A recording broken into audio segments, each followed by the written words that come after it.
This door has been closed with a padlock. A chalk-drawn number on the board says number 11. No reply. It's a solid lump of metal, but the shackle is deeply corroded. A solid pair of chain cutters would make short work of it. Better whip out those cutters. You won't get very far otherwise.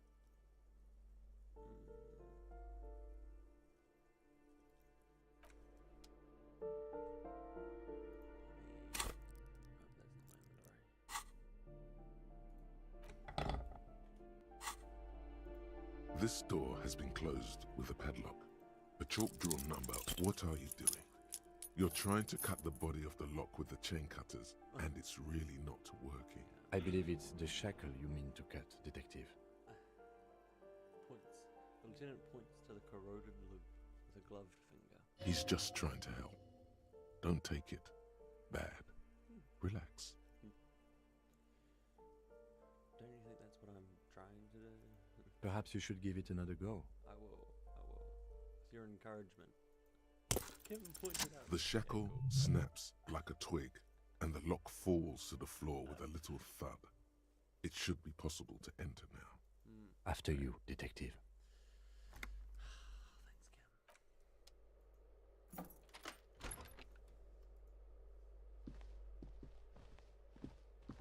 It's lovely in here. A flamboyant poster of a white star. Real lithography. Lithography. Not lithography. Photos of revolutionaries posing with guns. Books of critical theory on the monstrosities of capital and such. A plaster cast bust depicts a middle-aged man with impressive sideburns. The name on the plinth reads Kraz Marzov. Why does this tenant have a bust of Kraz Marzov in their bedroom? The white star, the photos on the wall. I think we have broken into the apartment of a young communard. How fitting. Cool.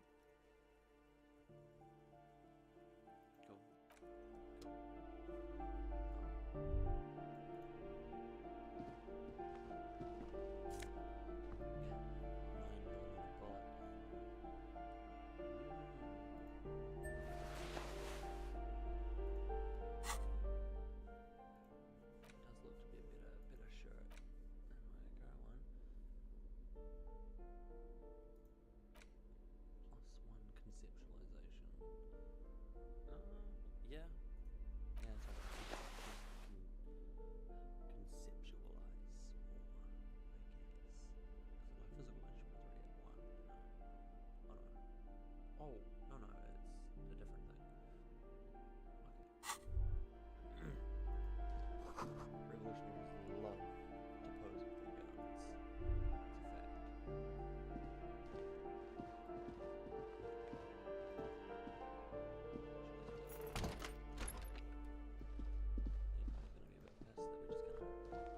You hear someone walking around inside, rearranging the furniture. The number on the panel says 10. The walking stops abruptly, but no one comes to the door. You can feel tension on the other side. A poor communard, from the looks of it. The room is barely bigger than a closet.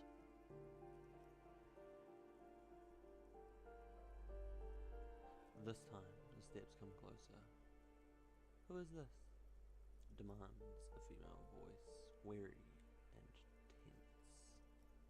This is the police. Open up.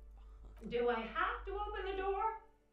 You hear the clacking of heels again as the other side walks right up to the door. Her tone is now getting a defensive edge. Do you have a warrant? I'm not obligated to open the door if you don't have a warrant. Let's go. We don't have a reason to get inside that apartment. Okay. I was just gonna talk to her. If possible.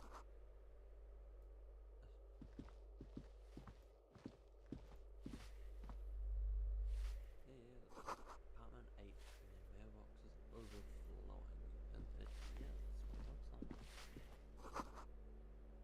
Graffiti says the firing Give me a moment. An elderly woman is leaning. I mean, she is cleaning, but she's leaning on a broom. Her knuckles white as bone. She seems to be having difficulty breathing. The cold never does any good for my bronchitis. She sneezes into a dirty handkerchief. This woman's health is failing her. There's not much to do. Not in this damp. This won't take long. I only have a few questions. Are you alright? Should I call a doctor? I'm fine. Fine. Don't you worry about me. She starts coughing, red spots appearing on her cheeks. You're still worried. It's very worrying. Now, what do you want from me, policeman? I'm looking for Martin Martinez. Who are you? I'm no one. Just an old woman who cleans these hallways. Do you live here? If you can call it living. I have a little room upstairs right next to the coal room. Oh, wonderful. Nice and warm. It's barely bigger than a closet. But I don't complain, no. I have my bed and my aching bones to keep me company. And that's all I need from this world. I don't think aching bones are much company, but sure. And all she gets, too. The coastal wind beats down hard on the coal room door outside. Splashes of waves make the balcony slippery. I'm looking for Martin Martinez. Oh, you'll find plenty of Martins here. Don't you worry. She smiles a gap-toothed smile when she hears you mention the name. No, you don't understand. I'm looking for a real person named Martin Martinez. He told me he's Martin Martinez. Pea-brain. Someone played a trick on you. Martin Martinez is a name for anyone who comes from Martinez, like Jim Jamrock or Raoul Ravachol. Right. Oops, you really didn't get the joke there. No, I didn't. I thought it was like the mayor's son or something. I don't think they have a mayor. I thought it was obvious. Outside. Anyway, officer, we don't have the witness's name. He stops before he offends you. How about a young male in his mid-20s, dark hair, skinny blonde, skinny build? She's not gonna say. Yes, yes. I know who you mean. The scrawny boy who's always smoking like the devil, right? Yeah, that sounds like him. She looks at the other end of the hallway. Somewhere in the building, a child starts crying. You hear a radio tuned to a talk show and someone taking a shower. What's he in trouble for? He's wanted for murder. He's going away for life. No trouble. I just want to talk to him. Do you know where he lives? Talk? The cleaning lady starts laughing, but it turns into a violent coughing spasm. She squeezes a broom, trying to catch her breath. He lives upstairs in room 28. Go to the balcony. It's one of those doors there. He's usually home in the evening. Thank you. Cool. We should go check out his apartment on the balcony. See if he's home. I'll come later. Talk to you about. It reads foreclosed by Martinez Realty Associates.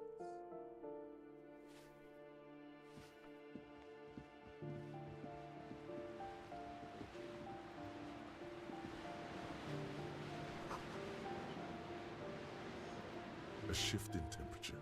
The air chills around you. Dust settles on the stony floor. A former architect stands before a slice of window, a room plan in her hand.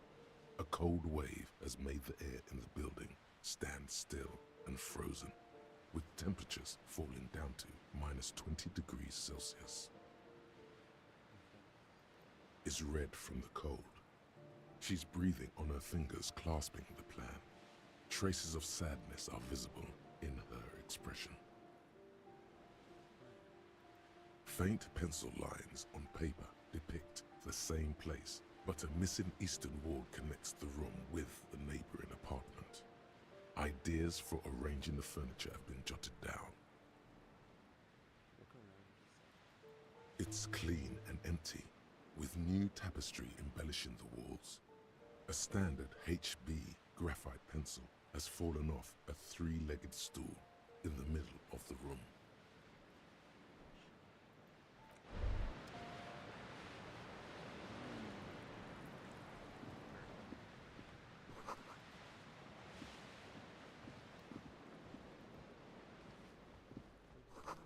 Oh, grocery list. Checks.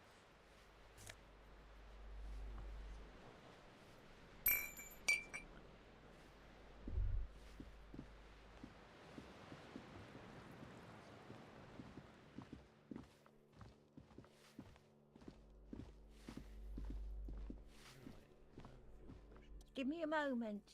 Ask away, policeman. Do you know who lived in the foreclosed apartment? The hell am I supposed to know?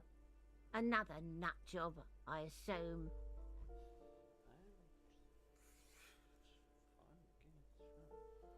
She really doesn't like those nut jobs. Bad blood there. Why is there a hole? Some lunatic lost his mind. All kinds of morons pass through these halls. With how small these rooms are, wouldn't you want to break the wall down? What if the residents on vacation? Their mailbox is overflowing. People come and go. I don't keep an eye on everyone. Who's behind the padlock door? Oh, that one is a scientist, a future scholar. Suddenly the old lady's face is beaming. I think he studies astrology at the community college. Education's good. I always tell them to study. Astrology. Something to do with all those stars around his door. He asked me to leave his drawings up on the wall. You mean the star antlers? There's a symbol of communism. You sure don't mean astronomy. You know what I like? The symbol of what now? It's for loons with no idea how the economy works.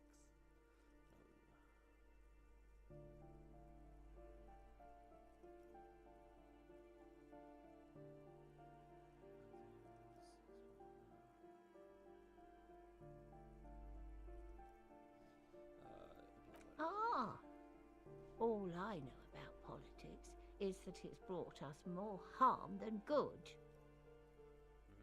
Very true. The artiste? Nothing I can do about her, I'm afraid. She ruins the walls faster than I can clean them. Still, Give it a go anyway, don't you? she leaves an old lady to her business. More than I can say for others. Who lives in apartment 10? No one lives there. It's been empty for months. But I talked to someone through the door. Impossible. I would know if someone had moved in there. She pauses, eyeing the hallway. Maybe it's those countercultural people again. Breaking into a house like it's a public space. You're a policeman. Be good and take a look, will you? Sure, I'll go see what I can find. Great. Young people. They're worse than rats. You know, always littering the hallways with trinkets and empty beer cans. Fucking young people. Ugh. So annoying.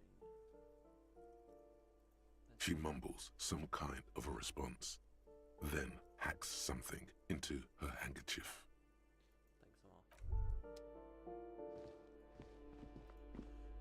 Now that I know that they live there.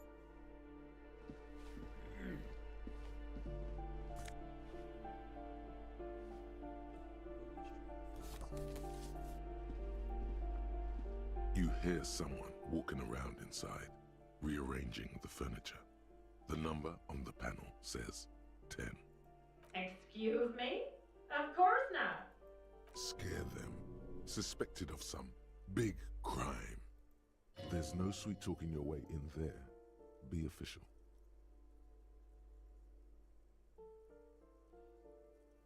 I don't need a warrant if I suspect there's been a break-in. Oh, come on! Just pause before you hear the door being unlocked. That was smart. Lieutenant says, nodding toward the unlocked door. Yeah, I mean, it's true.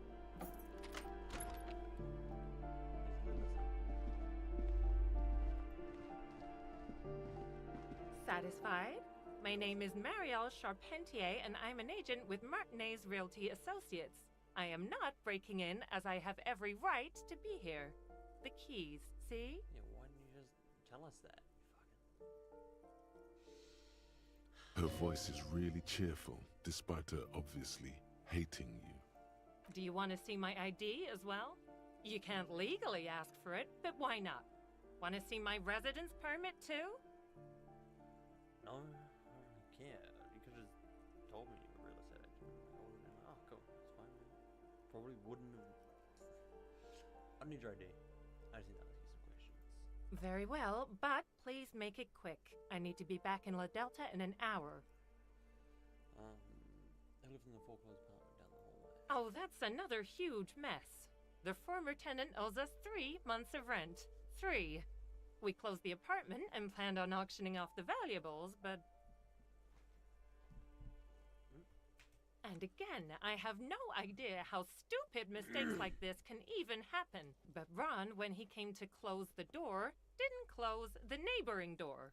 And there's a hole in the wall. Yeah, that makes sense. So preppy. She's probably on some low-grade performance enhancers, like Peptide or Pericanine. A hole in the wall. Can you believe it? And then the tenant ran off with his stuff. He's gone. The money's gone. Just like that. Sorry, guys, hang on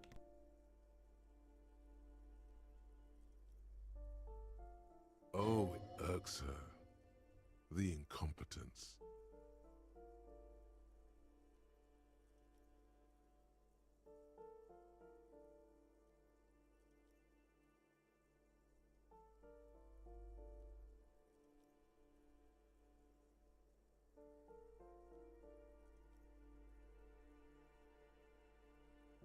Don't ask me what happened with the wall. I have no idea how we're going to find the time or resources to fix it.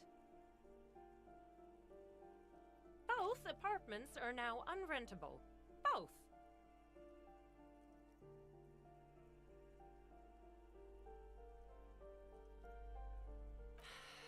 I need to get it ready for the next lease, but as you can see, the previous tenant completely trashed the place.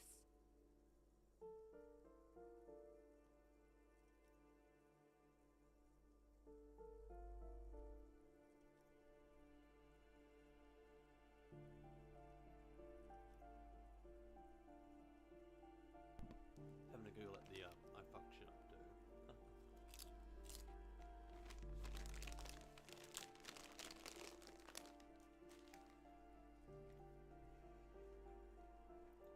Ha! Sounds like you've spent too much time undercover in some rock band. Who lived here? It was some kind of a moribund old man who used to be a business owner. You'd think they'd make rent. Stopped hesitating. But that was months ago. Anyway, was there anything you wanted, or is that it? I'm in a hurry. That's all, thank you. Of course.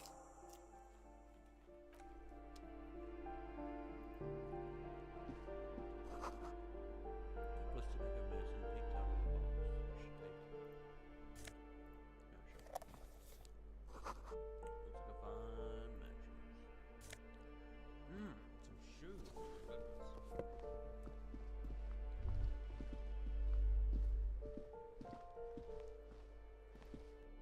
Goodness.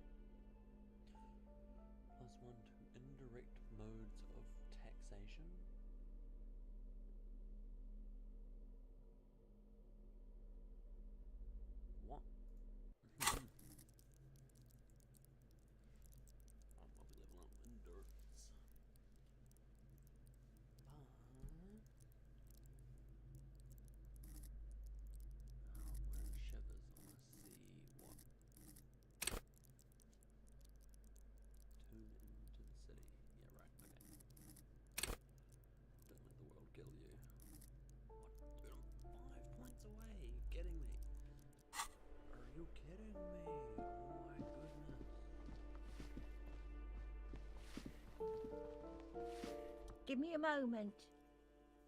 I didn't find any countercultural people in Pumpkin. It was just real estate agents setting up the room for the new tenants. I see.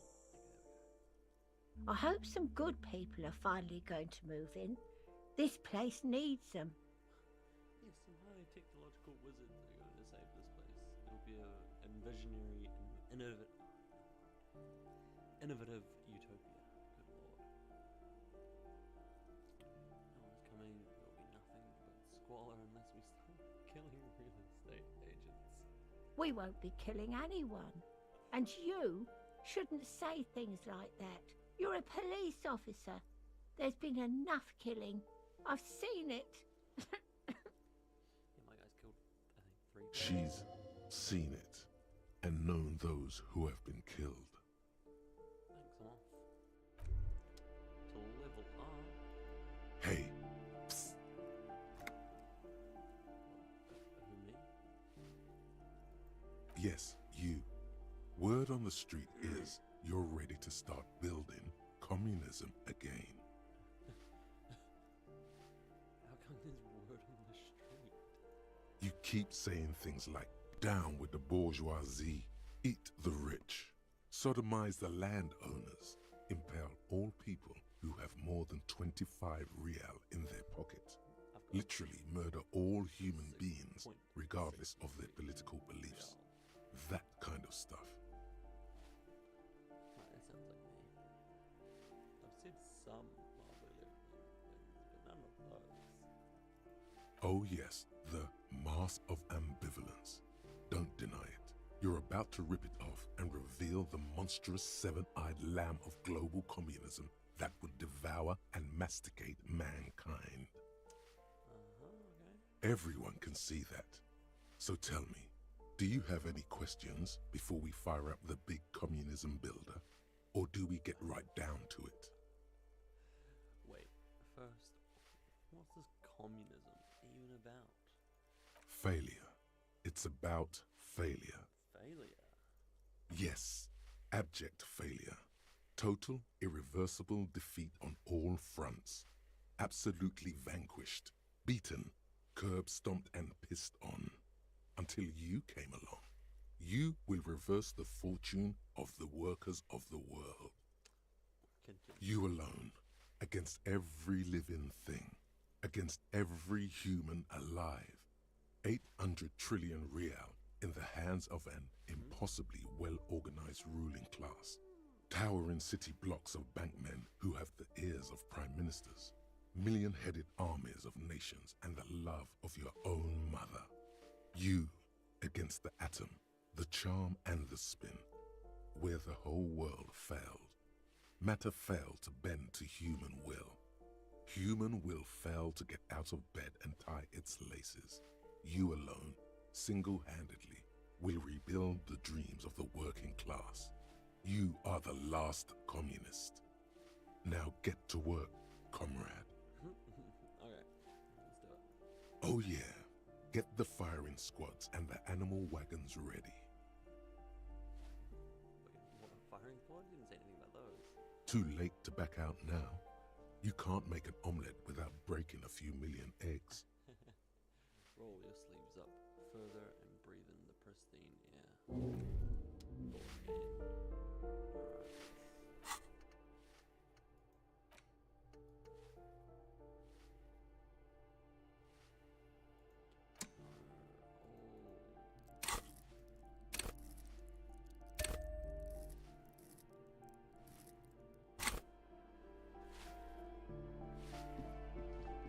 Alright. Come on, Kim. We're off to go inspect the body.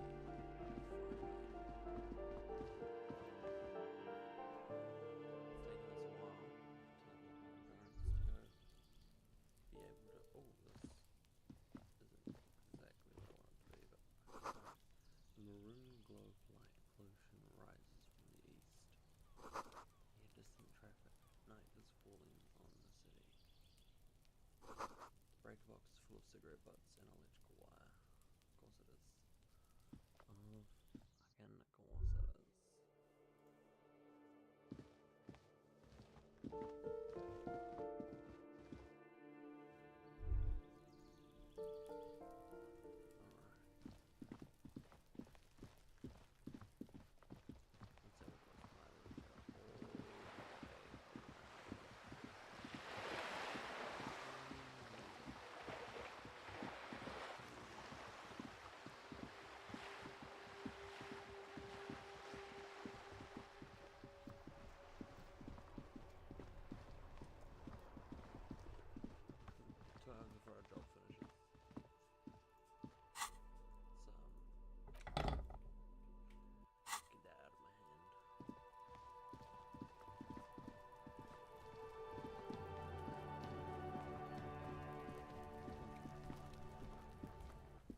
He still is, looking right through you with his white eyes. As you breathe in, the odor comes over you. It's a smell of the mind telling you to run, and your stomach to wring itself empty. With your hands at your sides and your eyes squinting, you stand in it. Do they always do that? They do after 7 days, yes. We are deep in decomposition here. Step closer. The man before you is naked, but for a pair of underpants and enameled boots. His skin is greenish, marbled with decaying veins, and blotched by lividity. A fading web of tattoos covers his chest and shoulders. The cargo belt used to fasten him to the branch above appears industrial in strength. Inspect the boots, looking real fresh. The material appears to be ceramic. Its clean white stands in stark contrast to the decaying flesh above the knee. The man wore thick polymer socks, probably for padding. A fine array of interlocking plates covers them. Whack, it's a ceramic. Delicate and fragile, they feel alien to the world around you, out of place somehow. Yeah, no, absolutely. These are clearly not boots. They're armor, possibly part of a larger set. These aren't just boots, are they? They're armor? Indeed. Technically speaking, these are sabatons, not boots. What kind of armor is this exactly? Ceramic plate. Zirconium dioxide, most likely. This is where the make would be. When? Under the heel. Fair weather. Fair weather model T500 VE. I'm guessing that's vitreous enamel. This is advanced stuff. What happened to the rest of it? The locals probably scavenged it. It would be odd if he had more on after 7 days. Yeah, okay. Oh, man. We should keep a lookout for these species. The armor could yield information. This is one thing he might actually know. Great. If you wear those pieces, it will help me protect your mortal coil. Why does my mortal coil need protecting? Yes, bullets will fly. They always do. And the coil is fleshy and mush and permeable. Cast it in ceramic shell. Resist death. Maybe he was just wearing these boots, and there is no rest of the armor. No, I think he had something precious underneath the clothes. They had to remove the jeans and shirts we found to get to it. And this kind of armor is often worn under fabrics. Under fabrics? I don't think you could fit fabrics over that though. Like, look at. Yeah, I feel like the jeans would be like underneath the armor, right?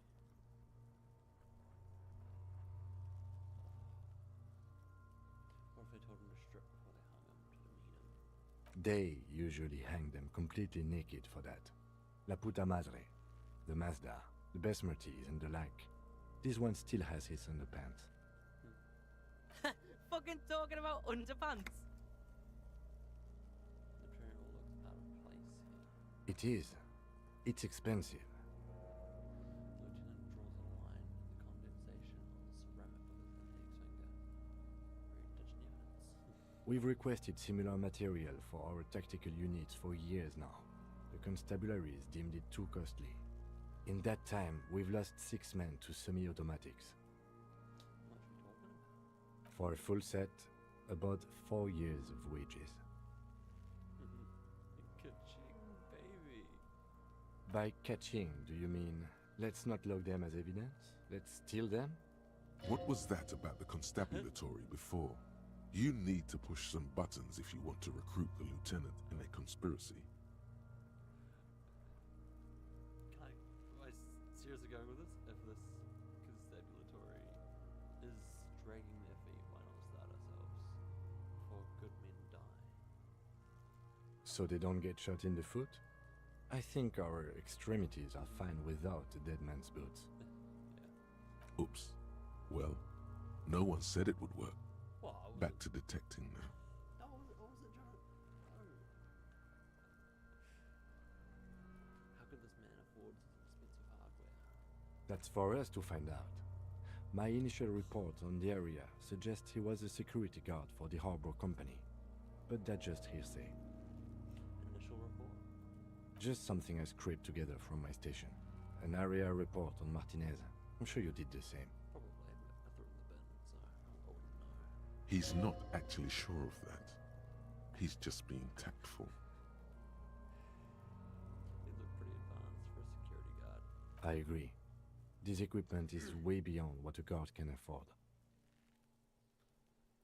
Should we knock on the A booth? small bell-like sound fills the air, like tapping on the side of a porcelain cup. Cool. Suddenly, your biceps coil up. Your elbow is sharp and cocked for a punch. Sounds fragile. It's anything but. This material is a kinetic redistributor. It spreads kinetic energy horizontally, from plate to plate, dissipating it entirely. See? Faint, organic lines cover the plates where they separate into smaller ones. These plates then divide into smaller plates until there are hundreds of them altogether. Cool. Like the scales of some ancient white monster, cracked and pearly.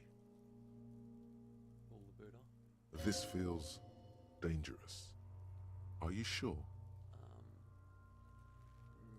Yeah, but not even trying. The sabatons dangle off the man's decaying form, ageless and synthetic. She doesn't speak The cadaver slowly twists on the cargo belt, his torso covered in tattoos and extremities blotched pink and blue. Speak for the belt. The hangman's knot is pulled tight by the weight of the corpse below. Yellow, hard-edged polyester cuts into his neck. Above, a sliding buckle ties the belt to the branch. Oh my, there's something on the belt. A familiar word that speaks to the thirst within you. What was that? A word? Vermilion, in yellow letters, along the length of the twisting cargo belt. Only a deep longing for vermilion golden spirits lets you decipher the fading logo of the local brewery. It was a bad time for a drink, right? Extremely. What kind of rope is this? Industrial strength. The kind used for tying cargo to lorries. Like in a circus, when the circus leaves town and they tie a black-spotted giraffe to the wall of a carry pen. Like in a circus, for transporting black-spotted giraffes? No. More like in harbor. Like the one just east of here. I get the sense they used whatever was on hand, without paying much attention to not incriminating themselves. Assuming dock workers from the harbor did it? The brief suggested as much, politically motivated by the ongoing strike. Did you not get a briefing? My past has undergone total annihilation. Nothing remains. My mother, the love of my life, certainly not a briefing. Okay, you should ask me for one the first moment we get.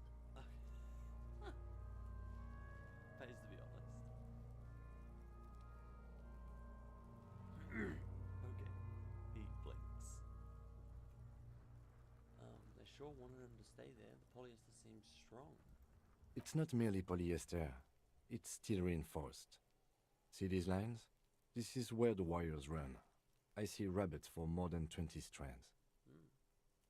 This makes getting him down much more problematic than I had assumed. How do they even get him up there? A noose is one of those things that's easier to use one way around. They climb up using the kid's ladder. Point to the wrong side of the tree. That ladder can't carry a grown man. I didn't see any splintering either, did you? I think they lassoed the branch, then pulled on the belt to close the buckle. Shit. Back off and look at the corpse. The cadaver hangs from the cargo belt, limbs limp and torso covered in tattoos. Inspect the tattoos. An intricate web of blue lines stretches across the torso, from the right shoulder to the solar plexus.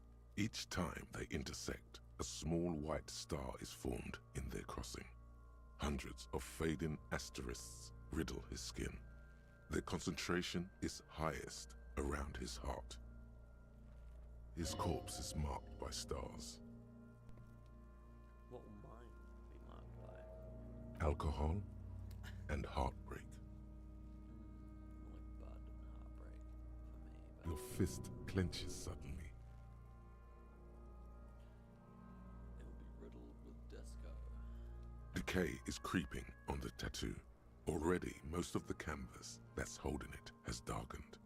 Now, it disintegrates slowly, letting out a stink. Is this the map of the night sky? A map of the stars. I do see some similarity to astronomical charts. Great century Messinian, maybe. But this seems more particular. Customized somehow. As if someone left out most of the night sky, filtering it through personal choice. The principle of this filter remains unknown to you. The thought dissipates, and you feel as though you were only half right. I'm missing something here. So am I. A sudden ringing fills the air as Lieutenant pulls down the zipper of his orange jacket. He takes a thin piece of milled aluminium from his coat pocket and pulls it open. Sounds like a sword being unsheathed. A small lens appears, some sort of camera. To let Lieutenant work. Shit, Kuno! What the fuck is that? Oh, An instant color camera. he produces two metal-capped ampules and clicks them into place on the side of the apparatus. A thin slot shines there. Well, I don't know why. Anyway, This is the first time he openly acknowledges the kid's existence. oh, I have only 2 ampoules, so nobody move. I don't want to waste one. he points the camera at the corpse, peering into it. The lens needs adjusting, then A sound, a shrill flash, followed by the breaking of a small ampoule of glass. You see streams of color pour onto the thick, glossy piece of paper, rolling out. In case we need it.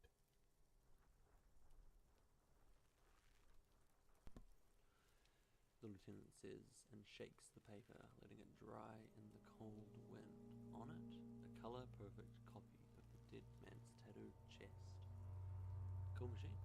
Yes, it is pretty cool, isn't it?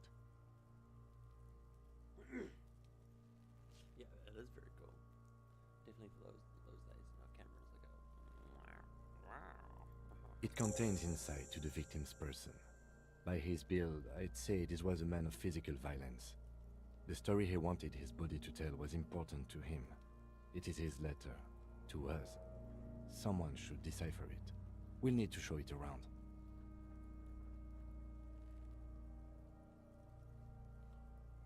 Can I have it? I should look at it later without the corpse smell. Sure, just don't lose it. It's alright, I won't. Not like I've lost anything else. The glassy-eyed corpse looks by, his mouth mute and his skin as colorful as the chemical rainbow on the photo paper, teeming with opportunistic organisms. He hands you the piece of rolled up photo paper that's no larger than a pack of cigarettes. Squint and take a step back. Now let's look him in the eye, I guess. His eyes are milky white and blind to the world, protruding comically from their sockets. There is no one home, just subaquatic terrors there. Dark brown hair grows on his head. His face is ready to explode from the organic processes inside. The death's head grin has passed. What remains is an unrecognizable mess. Underneath the curdled meat there is an expression, not carried on his features, but below, inside, an expression of pleasure. This man was experiencing joy at the moment of his death. I don't want to lose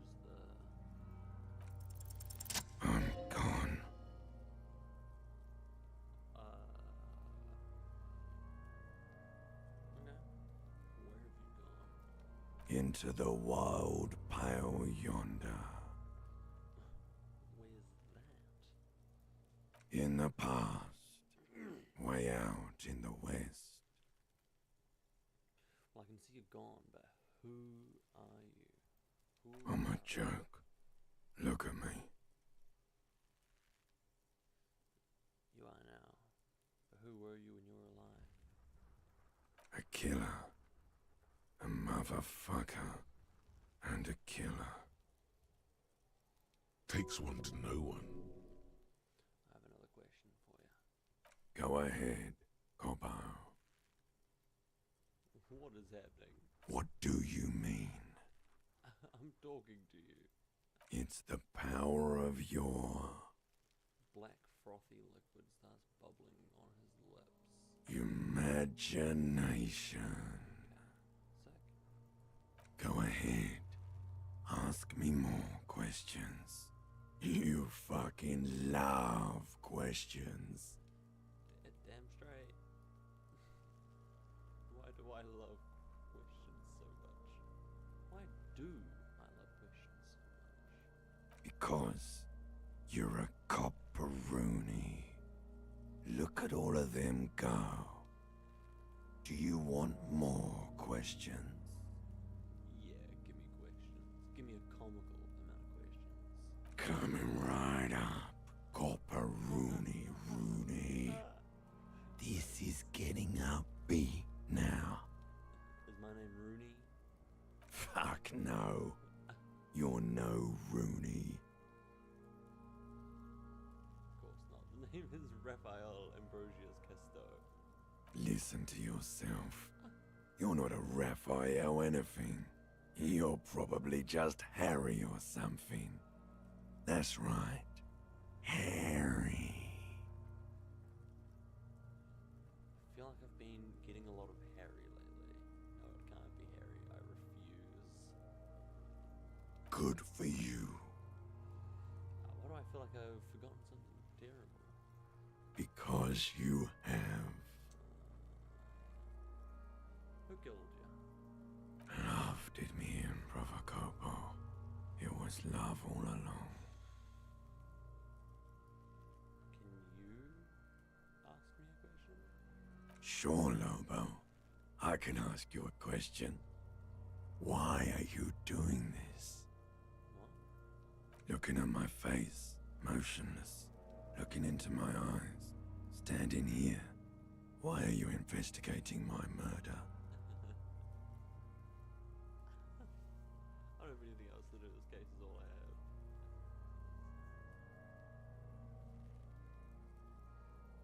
have. I am all you have. Then you truly lost it all, brother. Let the world drag it all away from you. And what it left, you pissed away. And here we are. Yeah. Yeah, man. You're saying it. I hate you. You stink and you're boring. Why were you feeling pleasure when you died? Maybe I was getting my rocks off. First, you have to speak like that. What dialect is that anyway? It's a mishmash, Coppabolo. You think I'm Messinian, don't you? For you, this is how people from Messina speak like. I'm not even sure what Messina is. Well, I'm not from Messina, am I? My hair is too light a shade of brown. Trust your inner racist. What are you racist now too? You think I am. You think I was a racist because this lump looks military and has tattoos. That's called profiling. So you were feeling sexual arousal when you were hanging you? Do I look like an erotic auto-asphyxiation type to you? Yeah. Captain Coppadromo, I fear we are drifting away, fixating on sexuality again. Let's go with a simpler question. I hate you. You stink and you're boring. Do I remind you of someone? Myself in the bathroom mirror, honestly. Like, myself in my own reflection, minus the beard. No beard. There you go. Look at that bright kid. We're birds of a feather, you and I. Soon you will be just like me. Just keep drinking and having a good time. It's a matter of weeks. Feeling nausea, vomiting, tenderness or pain around the liver area, tiny red lines on the skin above waist level, more like days, Coppo. The clock is ticking. Your liver tells you so. That's not good. Enough. Come back later, Corpo. Amuse yourself with my frank manners and my memento mori features. If possible, also, see me in your dreams.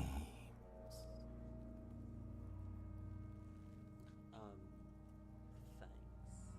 I'd rather not. Squint and take a step back. As you narrow your eyes, the monster before you blurs into a violent mess of green and pink. Only the lower extremities are pink with a dash of blue. His fatted hands, thighs, and his neck, just above the noose. The rest of the corpse appears dark green in the cold spring air. I'm squinting, Kim. Why am I doing that? How should I know why you are squinting, officer? Squint harder. His face and hands are pink. Eyes too. The rest is greenish. Oh. You are trying to assess lividity.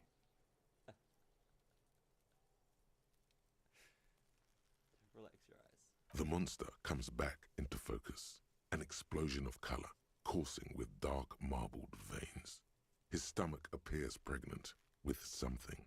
Black liquid streams down his thigh and onto his boot. Yum.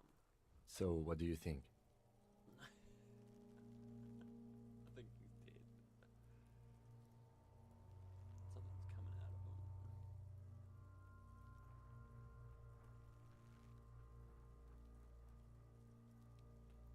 But there is no breath to catch, only the cadaver filling the air and your nostrils.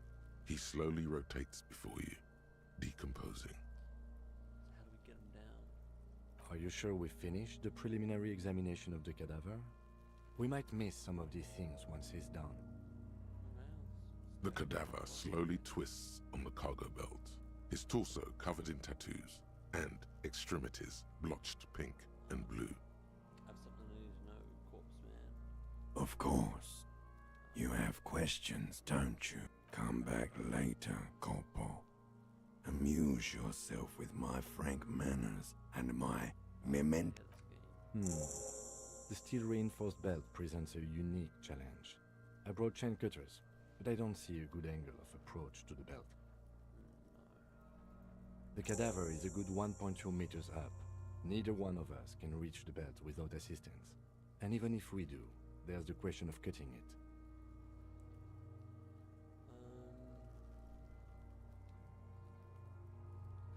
Seems like a lot of hassle if not to it.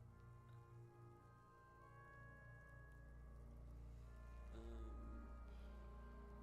the branch. Climb up there and saw the branch? Yeah. Seems There has to be a less risky way, with less falling down of trees. Can someone else do it? Someone else? You mean like the police? I mean, someone who's below detective. You have a point there. Sadly, yes. The whole RCM is out there right now, doing the exact same thing we are. Are we in a rush to help them? Not with this on our hands. I know it's hard, but I assure you, the others won't come to help us. And we have a growing sanitary concern here. Yes, We need to get him down, fast.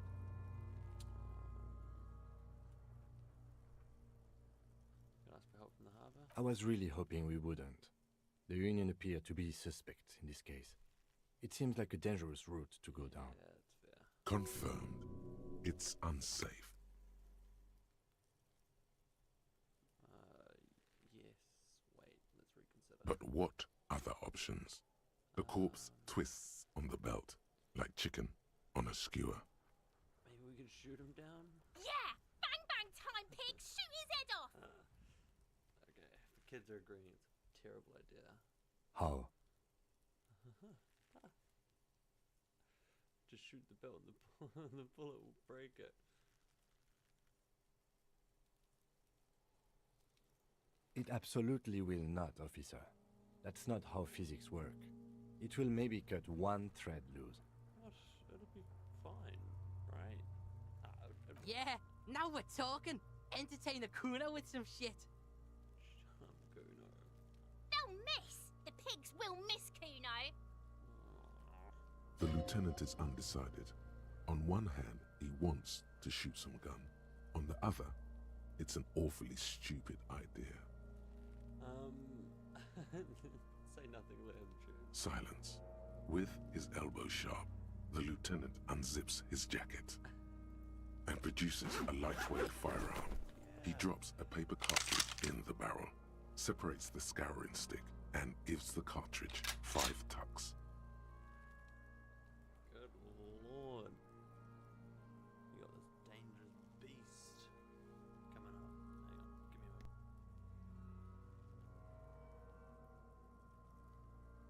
He then steps back and assumes the fellow's desk position, taking aim. The corner of his eye twitches. His finger is on the trigger. I'm just gonna say nothing.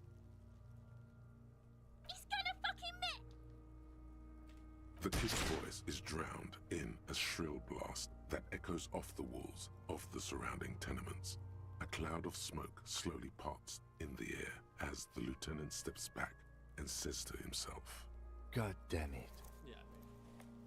he feels bad about his eyes mostly, just having bad eyesight, probably from a young age. Whatever you do, do not console him. Fucking idiot! Mookabat asshole!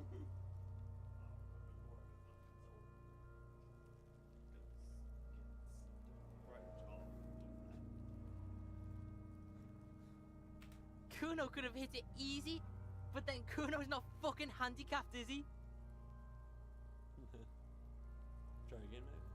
No, we are lucky as it is. We didn't break anything, and the victim remains uncompromised. Any more mistakes could put us in an unfortunate position with the locals. We have eyes on us. I didn't do us any favors with that. No, I don't think the kids will care that much. I think they're fine. Well, they do have very loud mouths, so and they hate the police, so guaranteed to not enjoy that. Kuno's sorry too. Kuno feels sorry for the Beano Cloud. Oh no, I didn't mean to. The lieutenant doesn't say a word, just looks at the gun in his hand. I just want to say what now?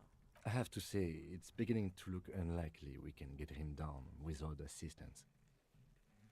Yeah, I don't really know how we'd go about it, eh? I have the gun, I should try. It's bad as it is. Us shooting firearms like punks. Yeah, that's fair. Go ahead. I'm not stopping you. Oh. Just don't lose it. Oh. Never mind. What the hell? Why are you giving me a chance here? Well, let's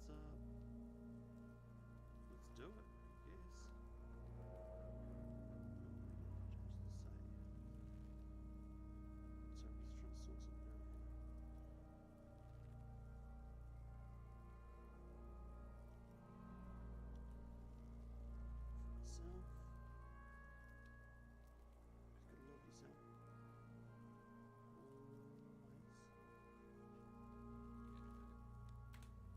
They only have one gun.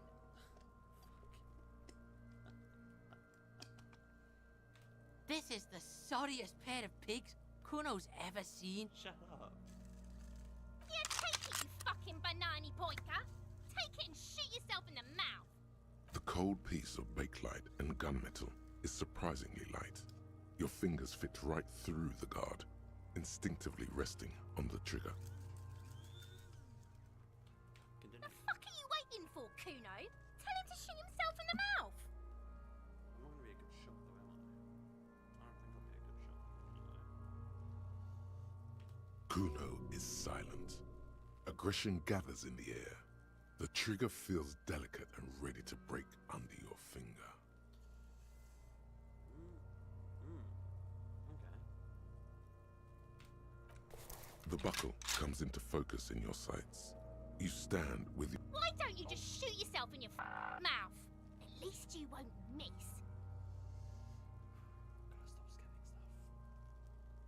Gotta stop scanning stuff. The buckle comes into focus in your sights. You stand with your feet planted firmly in the ground, and your left hand supporting your gun arm.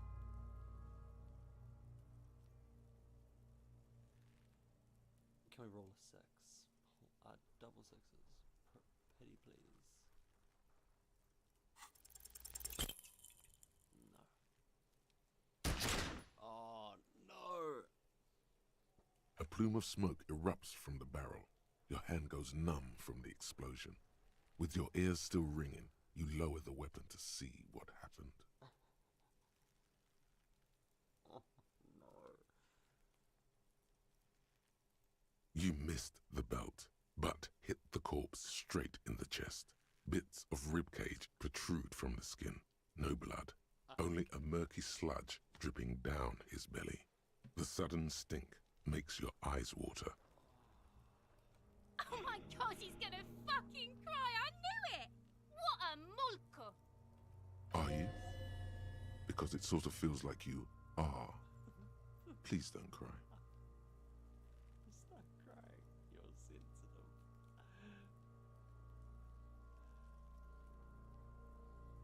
What now? We try something else. Yeah, that's a good idea. Oh my god, what a fucking boring cop! Nice shot, though. Fucked him up good. Thanks, Kuno. Actually, it was... Kuno just said that because he felt sorry for you, pig. It's not your fault you can't shoot. It's your pig hands.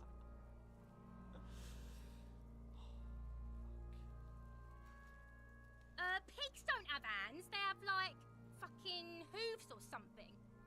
It's 2:46 in the morning and I'm being berated by children. Kuno has hands. Kuno can shoot that shit down for you. Should we give Kuno and his friend a chance? I think I could probably do it, honestly. Like,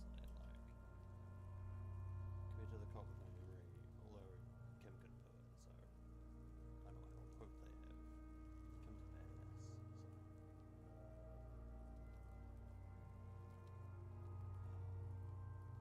No, Kuno. If I can't shoot him down, no one will. Lieutenant, we're just gonna trust Kuno with the service weapon. He says he can shoot him down. The lieutenant does not dignify that with an answer. Yeah, that's what He snaps the button on his holster and says, We still need to get him down somehow. But how? The bad way. The way I didn't want us to. By asking the harbor for help. They have the tools and the men. If they put him up there, they can take him down too. Fucked though, wasn't it?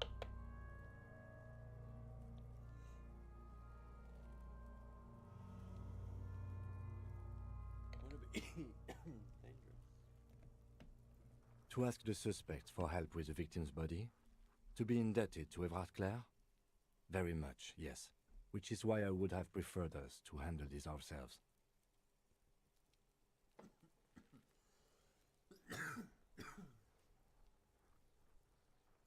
Clearly we can't. Suck my dick, bitches!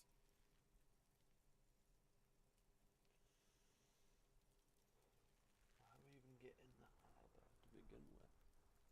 From the gates, by negotiating or fighting. I'm unenthusiastic about fighting. Or we can try to find some secret third path. It's unlikely though. There are a lot of secret paths around here, though, so I don't know. to the gates. Let's fight, I say. Alright, let's try. The 15th Indo tribe. Oh, shit. Because there was. The 15th Indo tribe was comprised of 8 kids from Forberg and North Jamrock, running from wild dogs in the valley, hiding scents under rocks, and stealing clothes off clotheslines, and sometimes even the copper wiring of phone lines. You may have been one of them. This must be a childhood memory. The 15th Indo tribe was your Indo tribe, set to rule in Celinda. The rest of the kids are dead now. Car accidents and drug overdoses. Only you remain. That's pretty fucked up.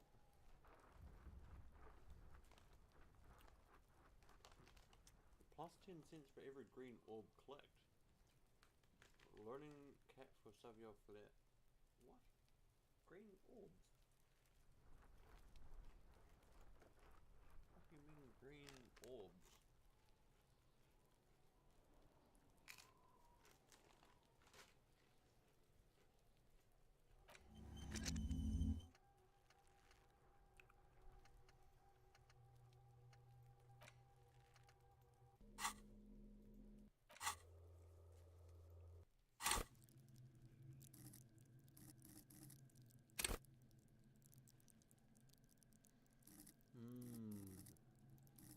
It is like my second lowest thing, so that makes sense.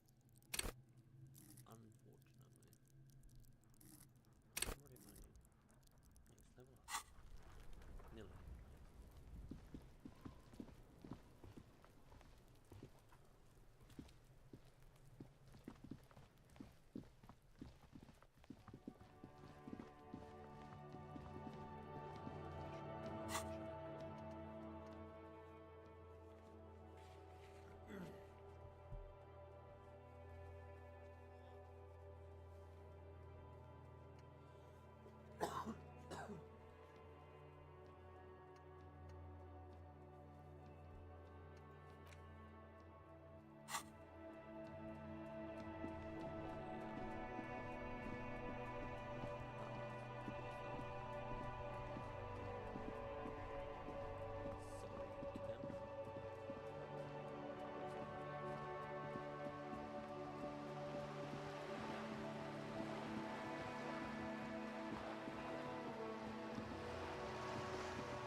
Wait, that's the old lady that wouldn't open the door for us before. Sorry. Very rude of me.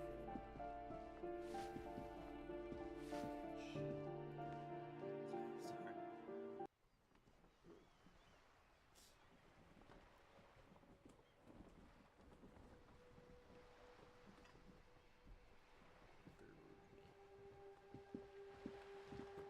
Hello, lady. Ooh, the piggies have learned how to saunter up staircases. I didn't think you could do that with hooves. But here you are. That's right, we've evolved.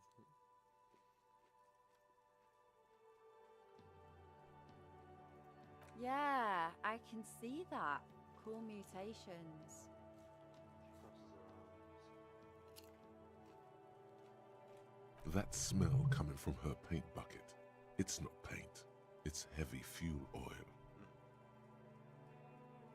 Is that heavy fuel oil? Red-dyed heavy fuel oil, intended for exclusive use in government vehicles, to be precise. He says, studying the content of Cindy's bucket. What did you think I was using? Aquarels? Sucked it out of a cop's fuel tank myself. Back in Jamrock. Cool, cool. She really did it. She's proud of it too. It's only clever cultural commentary. You ain't seen Oh, nothing some. yet, Piggy Boo. Piggy Boo? Catch you later, Cindy.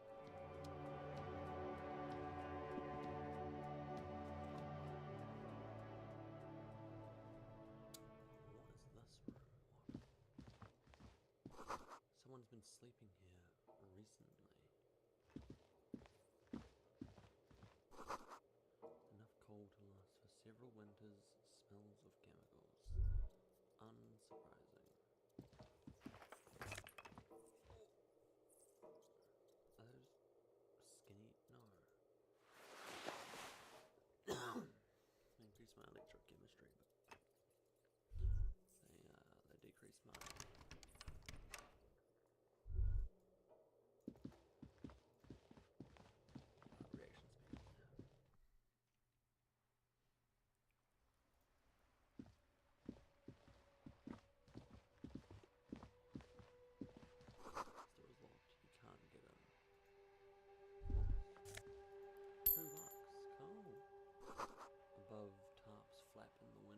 Forgotten hammers and nails rest.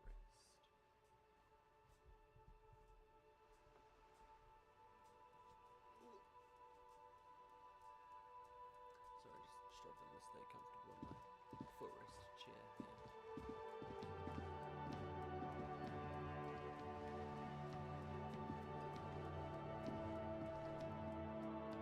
Alright, we want to go out.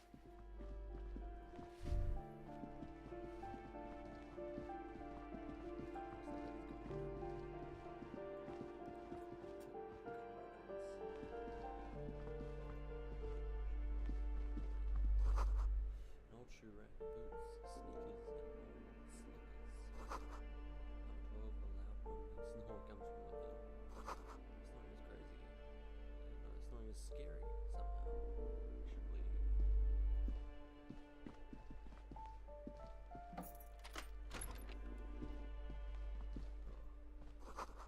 These shower curtains are covered in some sort of slime.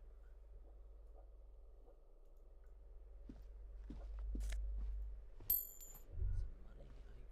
Cool.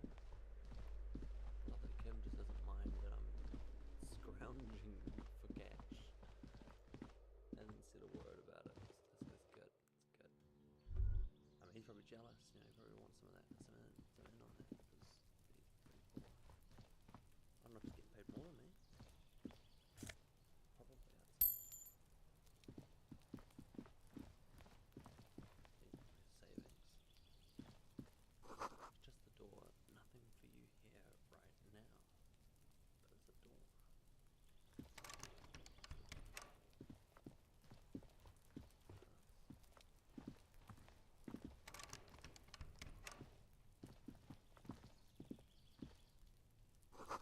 Someone's growing rosemary, thyme, and a cactus.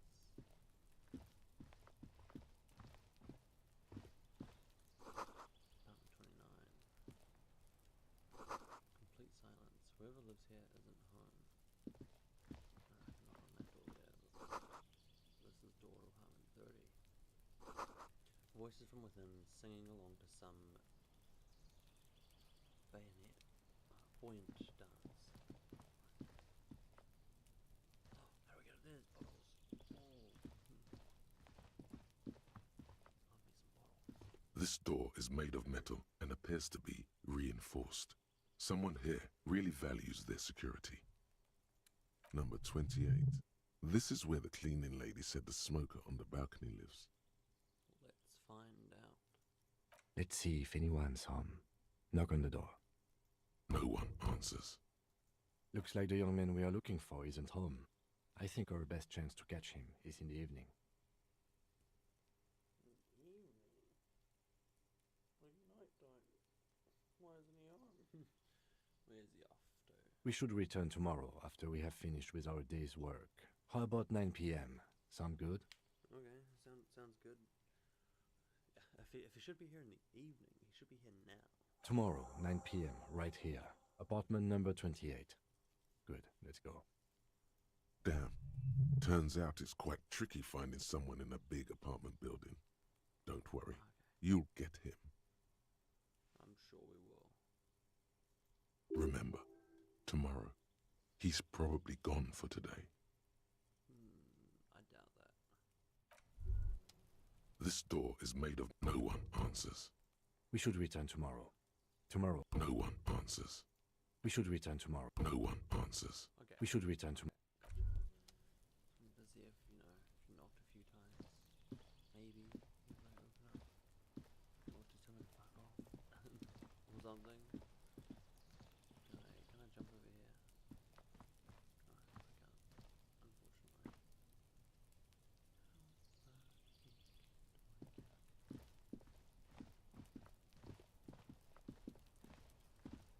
Well,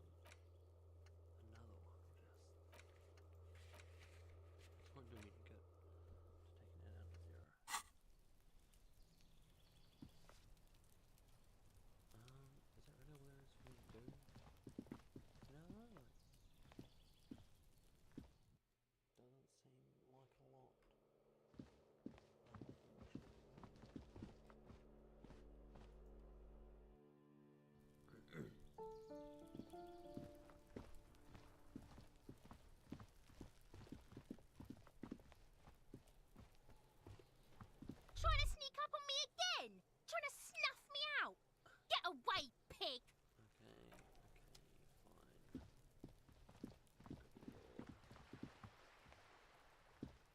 Just an ordinary wall. Nothing to see here. Sure, let's give it another go. Yeah. Why? It's a wall. An ordinary wall. Okay. Why must we stop to look at this wall every time we pass by? We have business to... Okay, I'm sorry, kid. I'm sorry.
A lorry stuck in the traffic jam. This big, heavy Grad-made machine is well kept for such an old machine.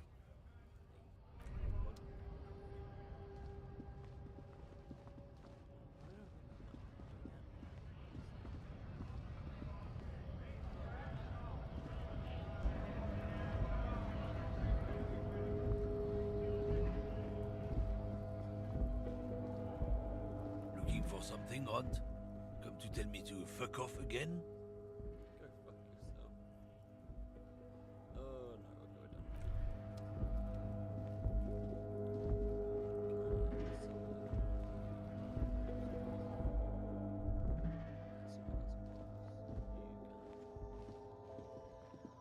The tear machine stands. Your bottles clunk into the machine, and the money appears with a satisfying jingle. Do you know what you should do with that money, kiddo? I'm gonna skip dialogue than I've heard before.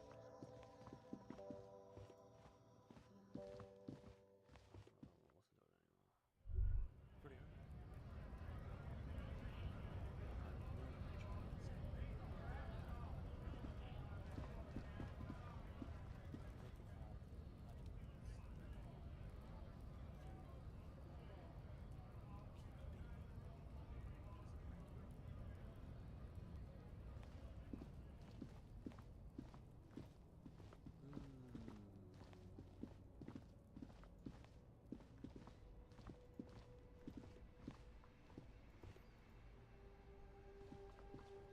Hello again, officer. How are things? The good, I guess. Probably.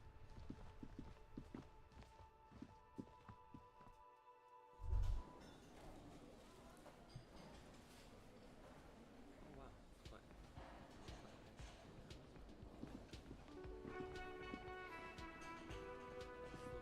The worker is in a deep slumber.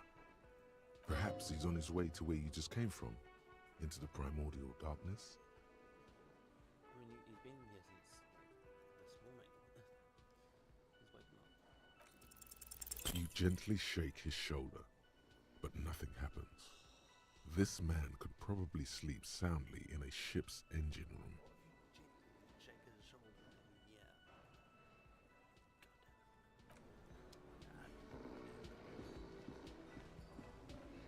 All about the money.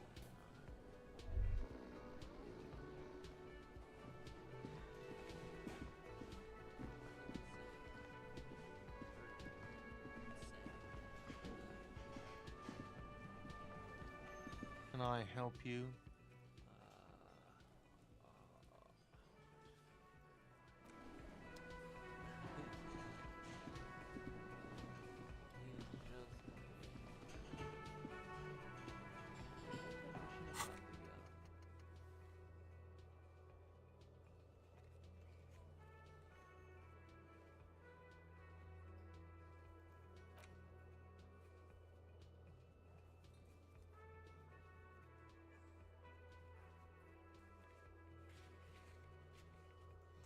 Explore the whirling secret passage.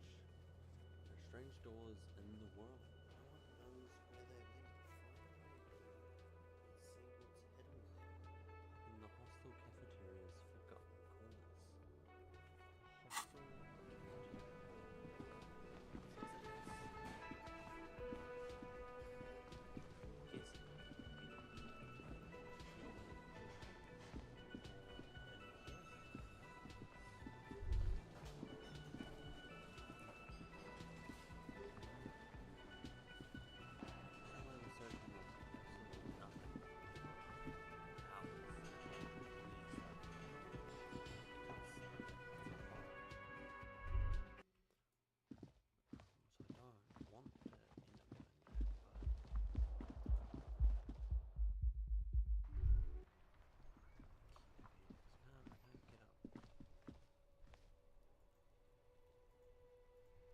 There is supposedly a way up.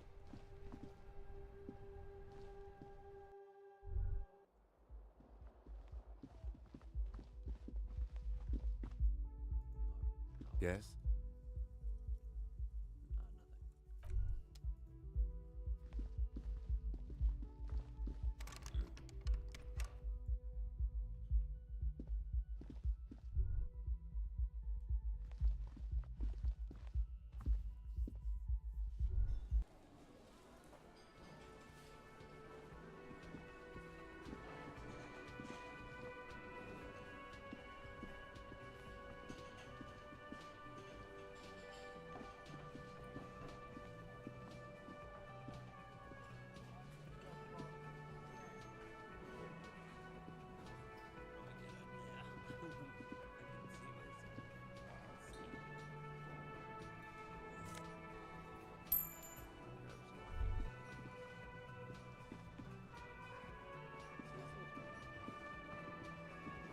You see a heavy steel door with a prominent dimpled lock.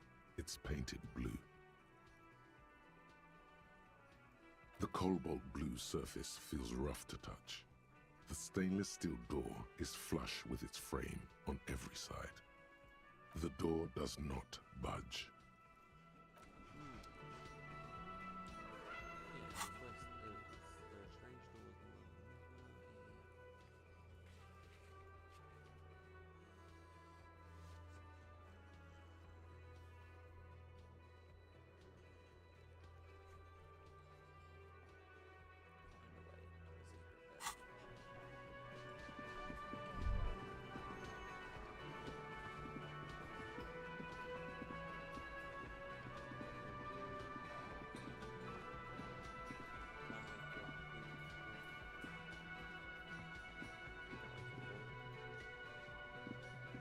Hello again, sweetie. Whatever do you mean? I want you to be my wheelchair partner in fighting crime, riding backyard of horses, catching sequence killers.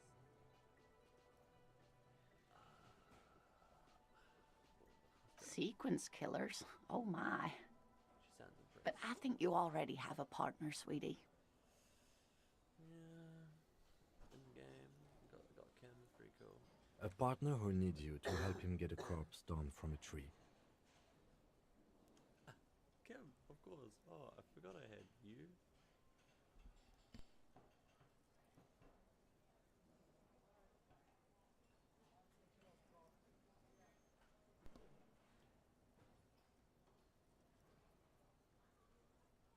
You're probably right, Kim. It seems to me that you lucked out with your partner.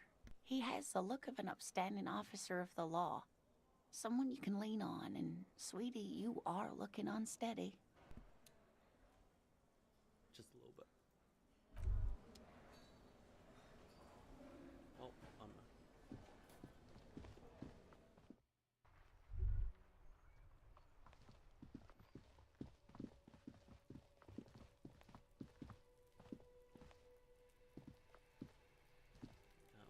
anywhere in this area, yeah.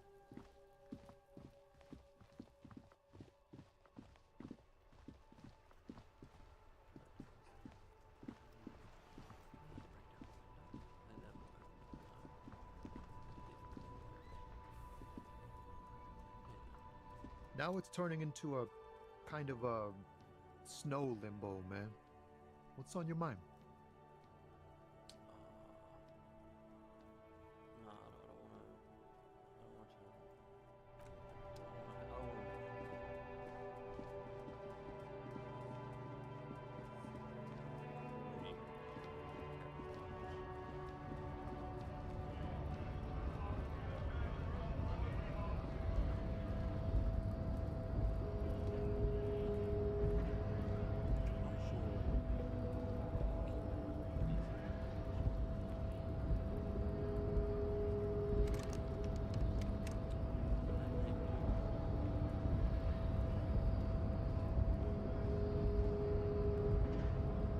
Last we saw, your race was being superseded by the Seminese.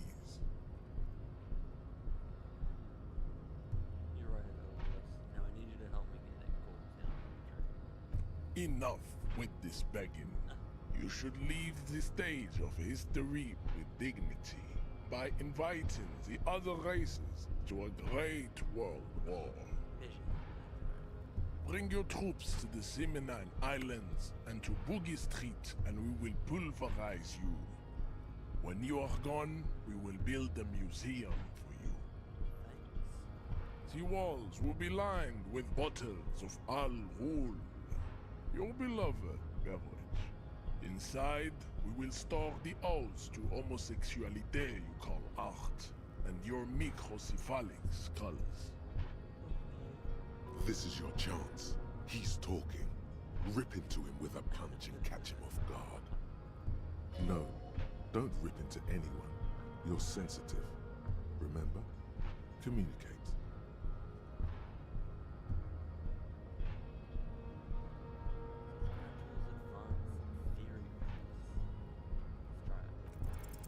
Go ahead. Don't be shy. Just ask for race secrets.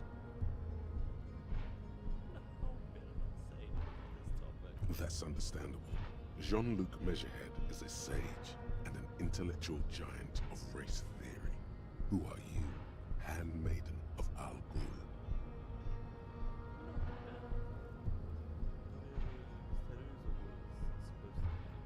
Racists are generally not very good examples of their race. I am not like them. I am craniometric perfection. I have taken the trouble to permanently draw a phrenologic grid on my skull and features. This should dispel any doubt. True, that is a noble cranium, but you got a hard noggin yourself. You sure I'm not craniometrically superior to you?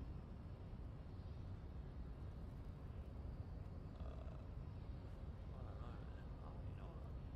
I'll anchor it. You exhibit forward projection of the jaw, indicative of schizophrenia and sexual inaccountability.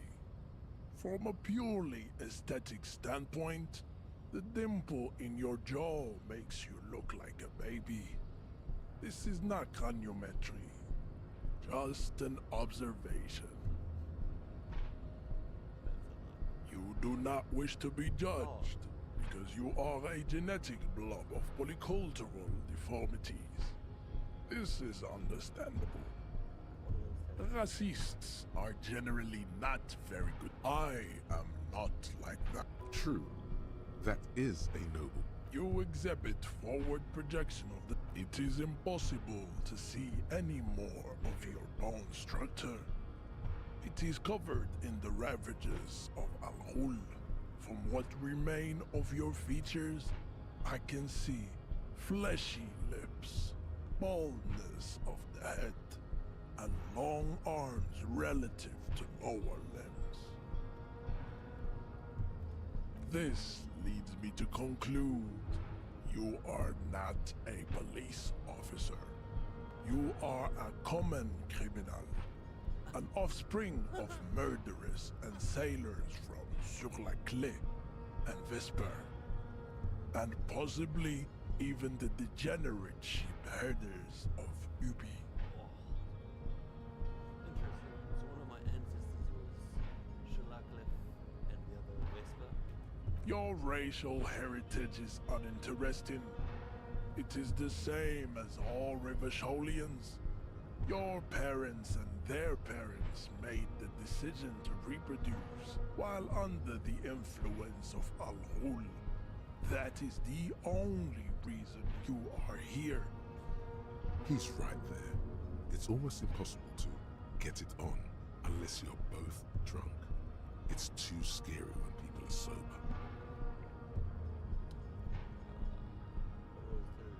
Racists. I am not. True. That is a noble cranium. But you got a hard noggin yourself. Correct. Don't be vulgar. White or not has got little to do with this. The race enigma runs much deeper than that. There must be some friction there. He's keeping it well hidden, however. You keep telling yourself that. Mr. Clare is a man of vision and means. He has the will to confront polycultural capital, something your race, naivistic communists, never did. Also, to serve is noble. It takes discipline. Your petulant individualism has only contributed to your race failure. It is lax and moronic. Communism is pretty cool.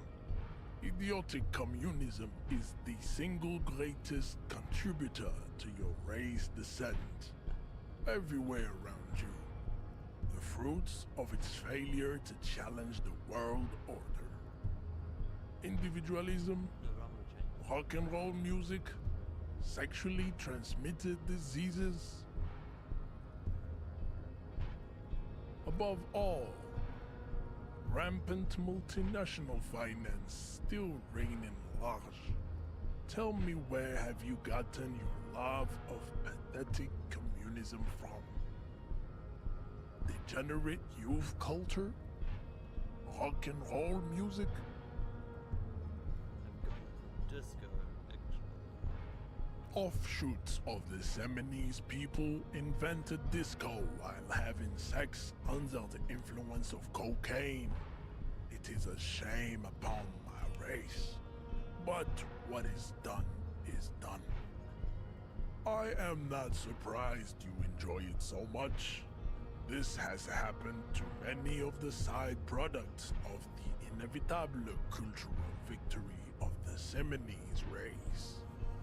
Okay, who are the Seminoles? The South Island race, haplogroup A4A. We are the rightful masters of the Insulindian archipelago.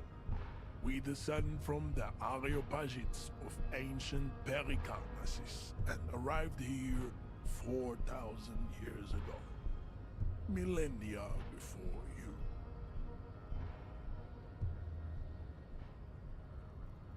We are the future. That is all you need to know. So you were born and raised in the islands before you moved to Russia? I am a descendant. The narrow streets of Ulimbuir are with me in my genetic dreams. I see young Seminoles women walk into the grey mass on Ile de Fantôme, waiting on immaculate conception from the pale. So you did not come from the islands? No.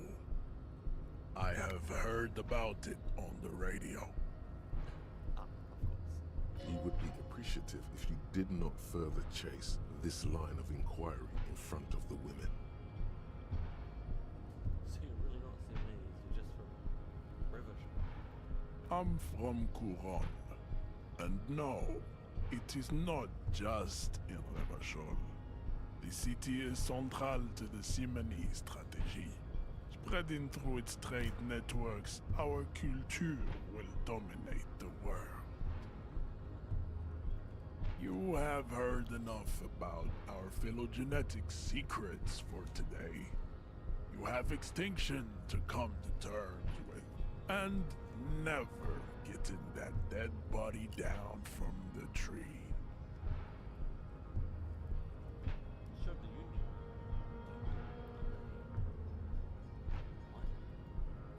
Don't be vulgar. White or not has got little to do with this. The race enigma runs much deeper than that.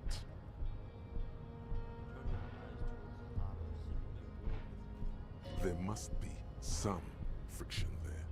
He's keeping it well hidden, however.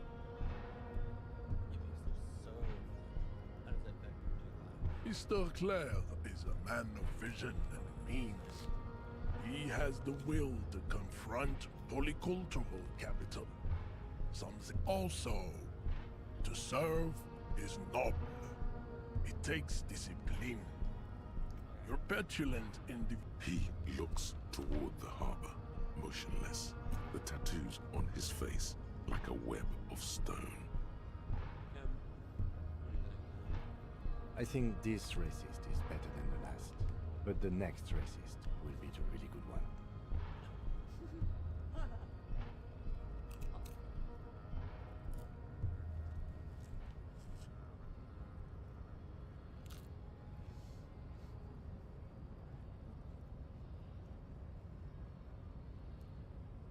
Like the previous one? No. You know there'll be a next racist. There always is. race is reality.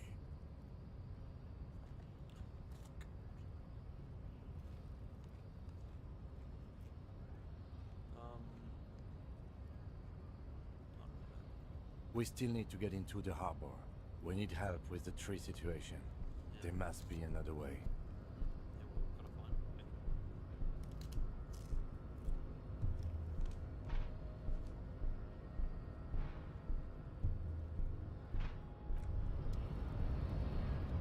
As you turn, a bright light catches your eye, making you squint. From a distant sunset, a stage light, flash photography, nowhere in particular. It's just what superstar law officers do. They squint at lights, and they solve shit. Yeah, that's me. Establishing my superstar vibe lately. Yeah, you have. You're a big dick cop, Dick Mullen, Salem Rocky Baye, badass on the edge disco cop. Time to recede into a ludicrous fantasy world. Here we go. Camera, lights, action. With a sudden flash, the world freezes around you, and you along with it. In an iconic monochrome solution, a black silhouette against a rasterized orange world. It's on.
Your race descent has only worsened since I last saw you. You have really let yourself go. Just try again. This is one of those things where the wise sage wants you to exhibit perseverance.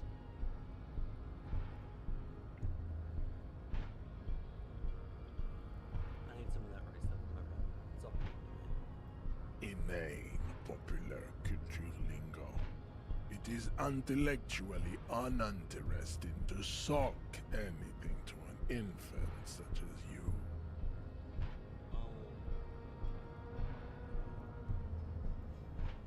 I roll badly. I should.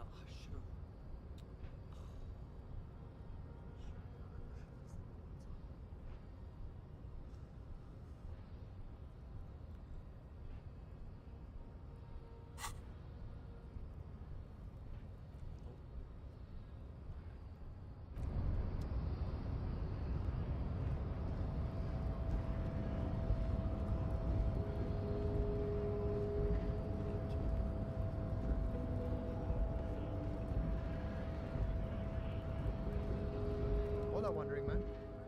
How can I help you? Anything didn't go well for me because Sorry. Busy surveying the situation. I'm sure you'll figure something out. You guys have all sorts of gadgets these days. Wiretapping, telescopic batons, futuristic circuit bending to infiltrate harbor machinery. Maybe you could even knock that Kowalson crane over using some remote controls. Or calling in tactical air support. You guys have air support, right?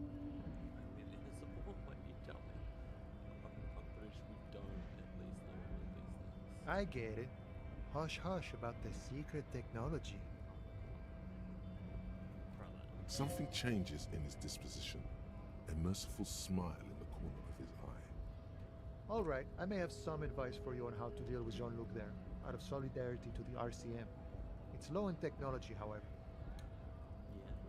First, don't fight him, obviously. Second, get him to share his theory by being subordinate. Admit your lack of expertise. Basically grovel. That's how I do it. You're welcome. Maybe that would work. We'll have to see.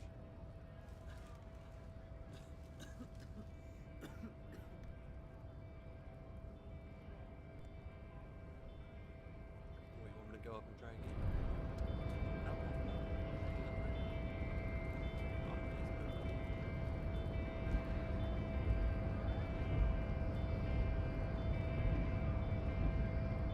Your race descent has only worsened since I last saw you.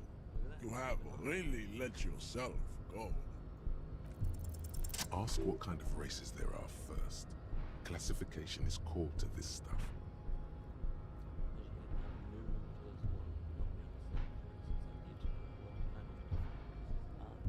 Do you?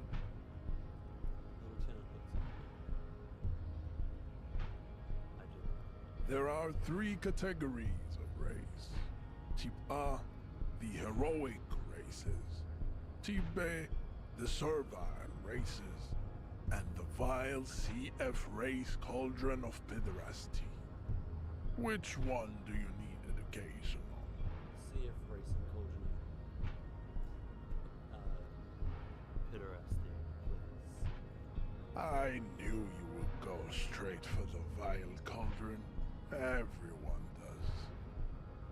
You need to first learn about Type A and B to appreciate the depravity of the chimeric races. Yeah, I mean, otherwise, it just won't make any sense. Okay. Dude, it's so creepy. I've noticed it before. You can see vision in the background. It's awful. Look it up. Yes, it would seem nonsensical. True. Right, let's go. Those are the Simonese, the Areopagite, and the Occidentals, excluding the Maun, of course. The Maun are riddled with eczema to the point where they find it impossible to smile. They are all lactose intolerant, a common result of inbreeding. A receding genetic pool has led the Maun on reprehensible street parades. In Maun cities like Stadskanal and Vredefort, wearing wooden clogs on their feet and little green tassels on their hats. Okay, got it.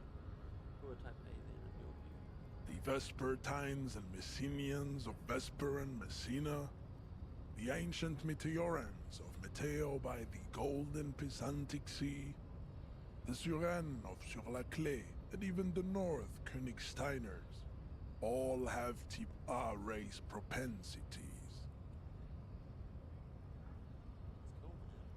The other large Mondial civilization, the Mesk, are too yellow and oleaginous to count as a heroic race. True, they are violent and expansionist, but they have a glandular problem.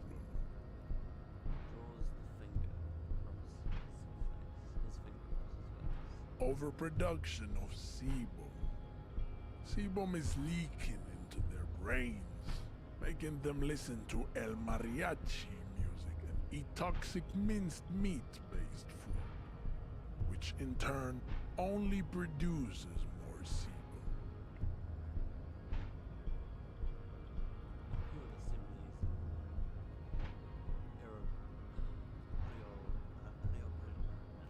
As proven by the Maun and the Mesk, Occidental Type A is in retrograde. The Seminese and the Areopagite are on the ascent.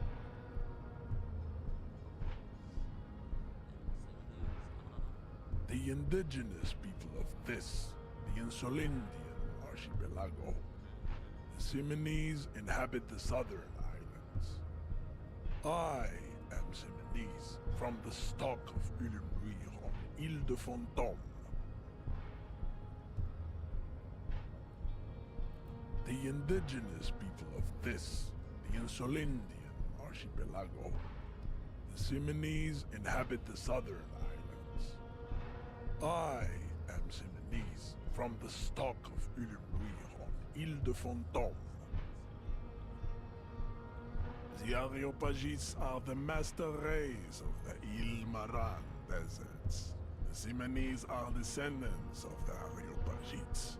We came here during a heroic migration from Ile Maran to Ansuland, thousands of years before the lactose-intolerant Marmoreten Occidentals discovered this place.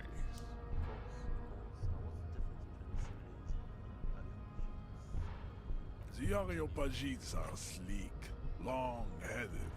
The Seminese are powerful, mesomorphic. The former is an immutable progenitor, unchanged since the Super Isola of Pericarnassus. Ancient brains rest in their slender skulls. The latter is perfected and adapting.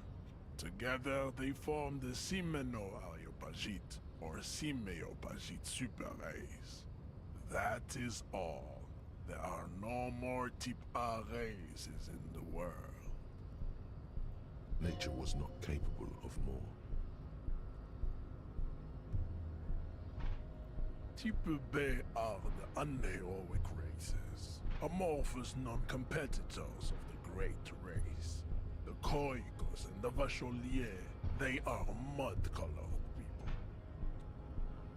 To an untrained eye, the Khoiko appear white and pinkish, like a ham sandwich. But look into their eyes and you will see. They are of an indistinct muddy color, and so is their skin. Unhealthy, sweaty, and ashen.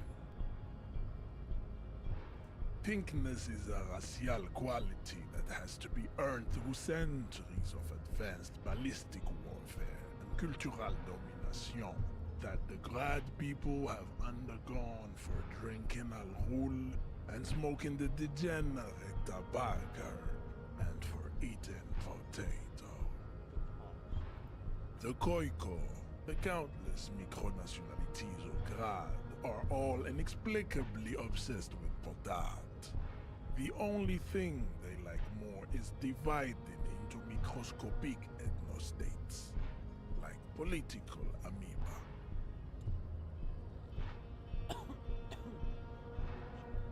The Vacholians, halfway between Type A and the racial cauldron. Two makes to know right from wrong. You tried your degenerate little revolution, which was the single greatest failure committed by humans in our 82,000-year history on this planet. Tips CF are a museum of failed chimeric experiments and tragic maladaptations. They are tortured creatures waiting to be put to sleep. Your morbid interest in them worries me. Lesser races like the mosquito, a grotesque mixture of a masked woman and a Seminese man. Only possible if the mother is masked and the father Seminese. The other way around, they fail to produce offspring. The mosquito is born sterile, like a donkey. All they have left is to ride customized motor carriages with hydraulic suspension, listening to aggressive El Mariachi music to vent their impotent despair. Then there is the Simino Koiki Chimera. Are you sure you wish to know of the Simino Koiki Chimera? It is not an aesthetic site. The Koiko, as you know, are very servile, especially when they meet the rich man. Racial scientists have toyed with the idea of crossing the Seminese with the Koiko to produce a superb worker of Seminese strength and great servility. This will never happen. The Seminese and the Koiko may have similar interbreeding problems as the mosquito. We will never know precisely. No Seminese man could maintain an erection in the suffocating potato stench of a Koiko woman or Koika. But enough. It is cruel to entertain ourselves with the deformities of Type F.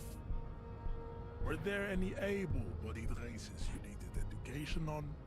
Now that we've been through all the types, do I understand everything's theory? You understand nothing. To solve the great race enigma, you have to first ask yourself, what is the race enigma? You have not even worded the mystery, let alone solved it. You need to internalize what you have heard here today, then return to me. This clarity does not come instantly. I cannot possibly imagine what else we have to discuss, Tibere Rasholian. Your love for disco music and venereal disease?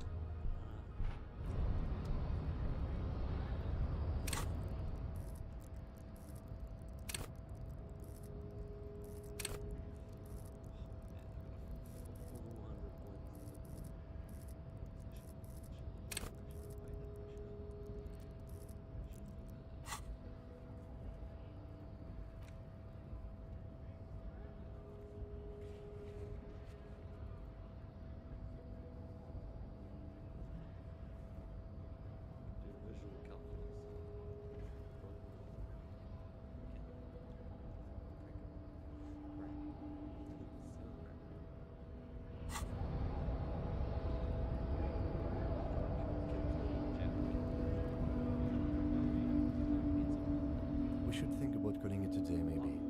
The nights are still miserably cold this time of year. We can pick up where we left off tomorrow morning.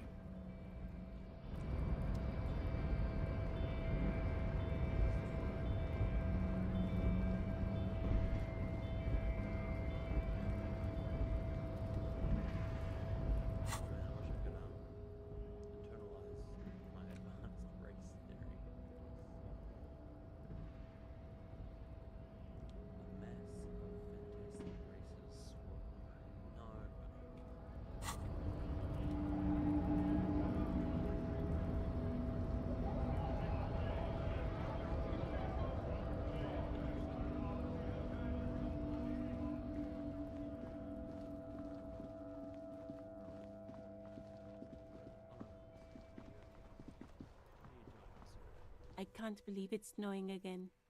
The young woman watches the snow, watches the falling snow and sighs. It felt like springtime just a few days ago. It's so late and you're still here. I'm a nighthawk. What can I say? She flashes a smile. Odd. I have to run.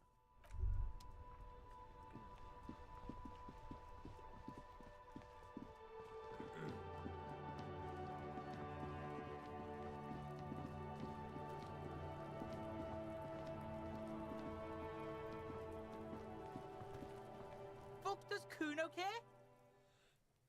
Gotta discuss the body with Kuno again. The fuck about it? Where's the rest of his armor? Kuno doesn't give a shit about the armor. How come? Kuno's fuck gimp's got one big thing wrong with him. He's a fucking mutant. He's a fuck gimp? Why is he a mutant? I mean, Look at him. Fucking growth hormone shit. He's a giant. The armor's too big for any man. Ah, I see. Kuno doesn't give a shit about that freak armor. Kuno threw that shit away. What? Oh, come on. He's just pretending that he doesn't care because he's too small for the armor. What do you mean you threw it away? Kuno tried to get the helmet on. It was too big. Oh.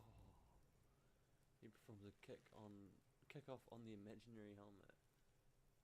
I can't imagine putting my head into a dead man's helmet. Kuno kicked that shit in the sea, rugby style. That shit means nothing to Kuno. He threw it into the sea. Yeah, that shit means nothing to Kuno. Kuno doesn't give a shit about material shit. Kuno's a fucking monk. Yeah, man. You wanna fuck on someone about that armor? Go fuck the mustached union fuck. The jolly troubadour shit at the gate. What do you mean, troubadour? Yeah, cock and boot. You know that jolly union cow fucker? Came around talking about cows or some shit. Came around pretending like he cares about cows. So yeah, he's the one you want to talk to. He's fucking crazy about that armor shit. Coming here pretending like he likes cows. Trying to catch a peep at Kuro's armor. Go to the gate. Ask him yourself. Yes, this troubadour has it. You can feel it. More on this later. Right now, let's talk about something else. You're testing Kuno's patience here. You're the one out here at like 10 o'clock. Get lost! Gotta ask, who is Kuno? Kuno's Kuno, pig? The boy points to his chest with both thumbs. Kuno. Primal. Violent. Kuno sounds like something you'd call a rabid dog. No. So you refer to yourself in the third person? The fuck are you calling a third person? Kuno's the fucking first person? I honestly should have tweaked the response like that. He looks slightly confused, but proud he came up with that retort. But right as he's getting distracted, you hear a malevolent hiss from behind the fence. Oh, what's his friend got to say? Watch out, Kuno! He's trying to fiddle you! He's gonna put his hands on you! The thing behind the fence starts squealing, shrill and violent like a fire alarm. Help! Pig's got Kuno! Help! Rape! Ugh. The sound gets louder as the child shouts at the windows overlooking the yard. Help! He's got the Kuno, help! I'm just going to leave. Yeah? Get out of here before the Kuno beats the shit out of you. Yeah, that's right. Drag your fat ass out of here, fat boy, before Kuno fucks you. Don't listen. Just go. Just go. Just go. Oh my lord.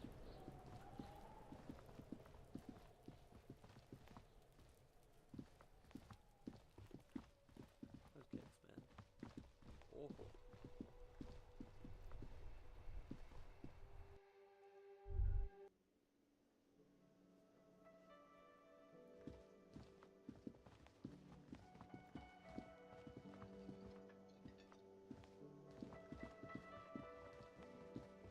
So I just drop you off here, or? Yes? What do you want to know? Literally anything about it. I can't remember a single thing. Ah, yes. The case brief you missed. Now I remember. Yeah, from those notes. Brief. Yes, that sounds good. 3 days ago, the RCM Emergencies Desk received a report about a security guard who was found hanged in Martinez. An anonymous caller said there was a dead body behind the Whirling in Rags hostel cafeteria. The cadaver had been there for 4 days. No one had come to investigate. During that time, the victim had been stripped of his belongings. The caller did not identify him, but used the word lynching. There is an ongoing labor dispute between the local dock workers and the logistics company Wild Pines. I was told we should approach the death as part of this dispute. Why didn't we know anything about the caller? They didn't identify themselves in any way. The tone was muffled using a device of some sort. The desk could identify neither the caller's age nor sex. Oh shit. Why hide themselves? There's a strong prejudice against involving the RCM in what's seen as union matters. The dock workers' union is the de facto police in Martinez. Now it appears they've started executing too. We cannot allow that. Of course.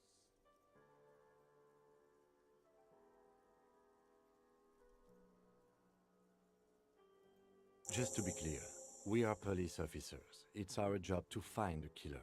That's the case. Uncover and arrest the killer. Yes. Oh, my arm's starting to hurt like crazy. Actually, I have all Good. I need for now. Got 10 skill points right there.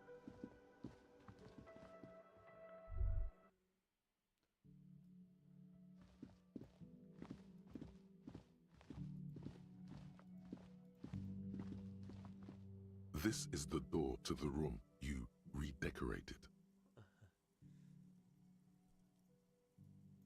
I shouldn't have. I guess good night, Lieutenant. Just a moment.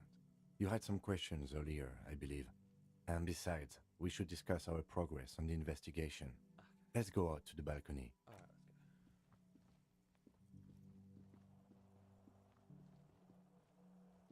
let's go. The air outside is brisk.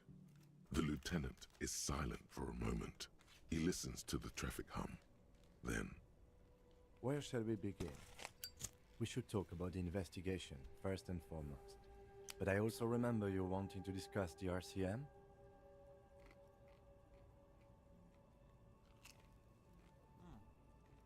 I have a cigarette every night when I go over my notes. It's something of a ritual.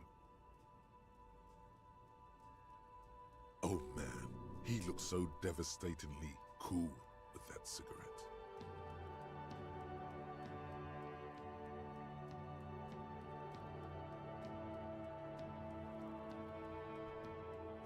You mean this? This isn't cool. It's an unnecessary trial of will and unhealthy.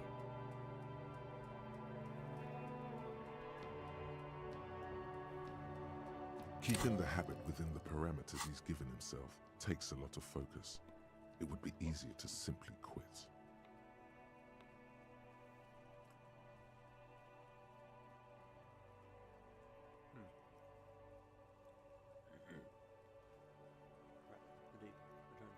Yes, it's been a long and eventful day. How do you think today went? Well, we inspected the victim's body, so that's good. It was not easily approachable in that state, but we did it. Yeah, we did. Our inspection could have been more thorough, as it always can, but we have some leads we can follow up on. Then you shot him in the chest, which wasn't ideal, and we still have to get him down from the tree.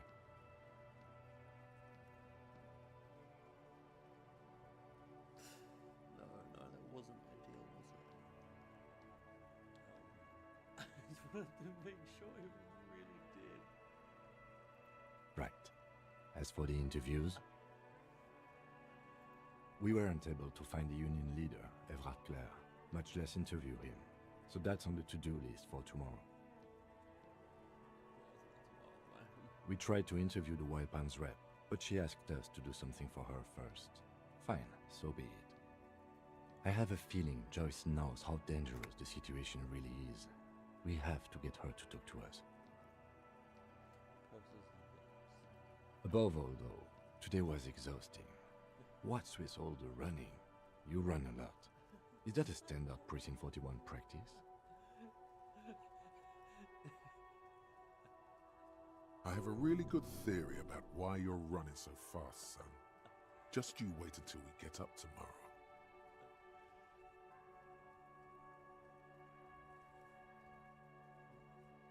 Yeah, that's just how we roll in Precinct 41. Dreading for a long distance run. Want to raise money for charity? I don't know why I do things that do things I do. It's impressive, especially for a man your age. And in those hills. Oh yeah, boy. He nods thoughtfully, tapping his finger with a cigarette. Nice shoes, by the way. I like the green. Goes with the orange. That's cool. He comments on your outfit. He looks at your snakeskin shoes and smiles suddenly. Thank you for the compliment. We could manage it even in wooden clogs.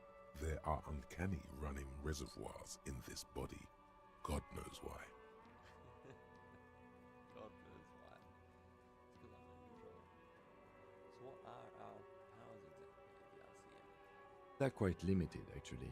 The power officers of the Rebachol Citizens Militia exercise most frequently is imposing fines of up to 1,000 real for offenses, in accordance with an interdepartmental schedule. It's like all we do is like 1,000, why not? Wouldn't it be easy power to use? Yes, although indirectly, as citizens can always request records from their local station. Officers of the RCM have been known to take bribes of less than the prescribed fine amount. It undermines trust in the RCM. Great. What else? We can arrest people, of course, but rather than bringing someone in directly, it's preferable to serve a station cold sleep. It prevents confusion and overcrowding.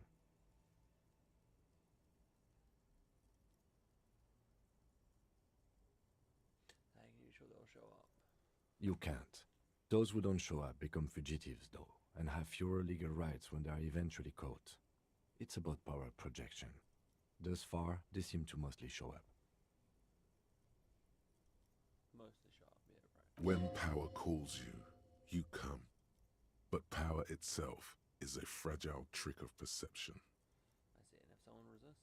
As you may have gathered from the fact that we are expected to carry a record of our kills, like the one in your watermarks, we are permitted to use whatever force is necessary, and strongly admonished not to abuse that power. Wait, so I killed someone while on duty?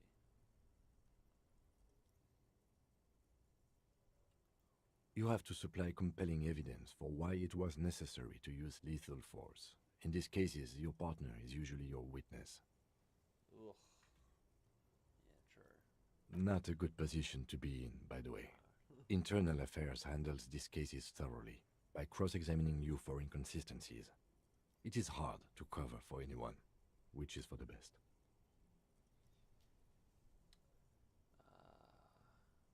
Well, have you ever killed anyone, Kim? Pretty casual question to ask. Yes. The last time was 4 years ago. He says it matter-of-factly and moves on. Fair. There is a slight physical revulsion in him while saying that, but he's worked through it in the intervening years. I feel kind of bad for asking him. What happens to the people we convict? We don't convict. We arrest and send them to coalition government courts in Couron and La Delta. The prosecution works off our testimonies and records, which is why it's paramount to keep them. He taps on his coat pocket where he keeps his notes. And the moral intern, more broadly, but yes. I have a cigarette every night when I go over my note. Oh man, he looks so dead. Yes. It's been a long and eventful day. Moral intern? What is that? The Moralists International are the world's largest political organization. You know who they are. They have been running this place after the revolution failed. If I didn't know, how would you describe them? They're a union of center-left and center-right parties across the Real Belt. Our coalition government is just one of its many projects. They also run the ICP, EPIS, most intergovernmental organizations in the world. What do they believe in? They are Dolorians. They believe they continue the humanist project set forth by Her Innocence Dolores Day 4 centuries ago. Others say they are just technocrats. What about their symbol? Interesting question. It's a blue forget-me-not. Their motto is love, compassion, self-discipline. I think you can gauge what they want you to think of them from that. Something ominous. Something even a little feminine, but in a strict manner. Who was Dolores Day? A historic figure? The author of the modern age? You will have to look elsewhere for opinions. The subject of humanism is too abstract for me. For you, she is something painful, though it's hard to say why. What do you think of them? The moral intern are a fact. I try not to have opinions on facts until they change. And it doesn't look like that's about to happen. It is more than that. There's some kind of affection in him. The lieutenant breathes out a chestnut-scented cloud of cigarette smoke and looks at the city he's sworn to guard. I have an opinion on Do you? do I? Things are bad out there in the city. We need them here, giving us the right to police Revachol. Let's do the top. In fact, we would need them even if you didn't think that way. We are in what is called the twilight of international law. The laws we claim to enforce come from the MI. Without them, we are simply vigilantes. Actually, vigilantes is okay with me. Then you will adore Martinez. For many of these people, the Union especially, vigilantes is precisely what we are. Personally, I don't enjoy it much. He looks at the roundabout. The lights of the orphan district are reflected in his glasses. The red and golden orbs of the motorway sliding like pearls on a string from east to west as Revachol commutes back to the suburbs. Tomorrow is Tuesday. Monday is over. Say nothing, just look into the night. The dying lights of the city shimmer below. Slowly, like luminous clouds, they pass on his lenses. The lieutenant looks at his slim cigarette, contemplating the next drag. This soldier is the highlight of the day for me, he thinks. This little stick right here.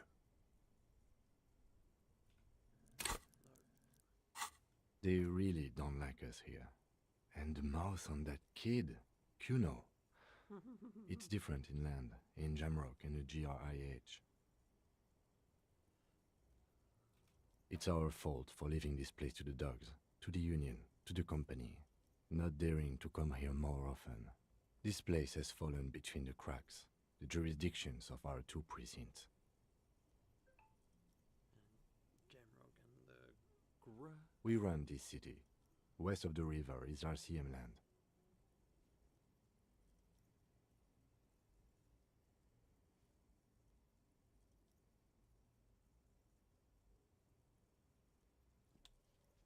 It's incredibly hard.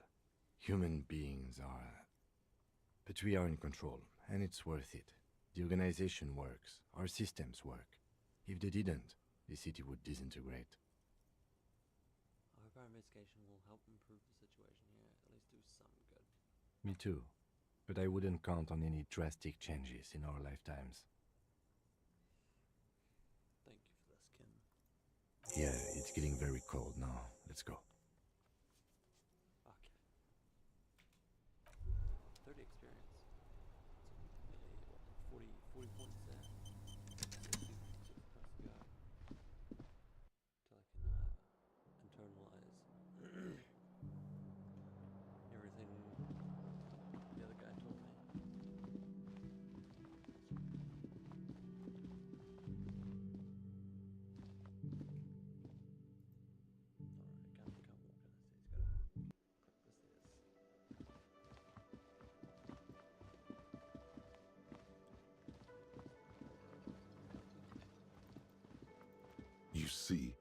still. The door does not. I didn't think so. Worth a shot, right?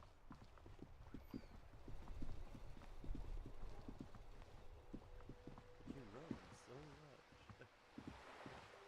Oh my god. You run so much for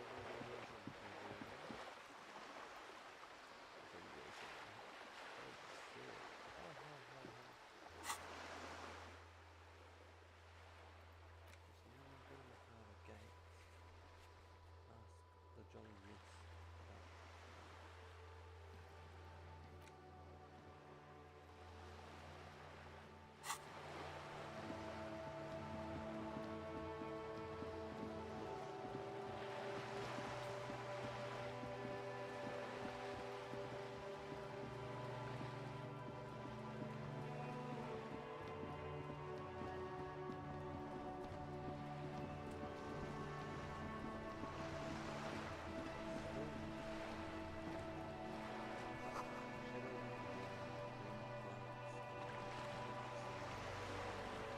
You're back.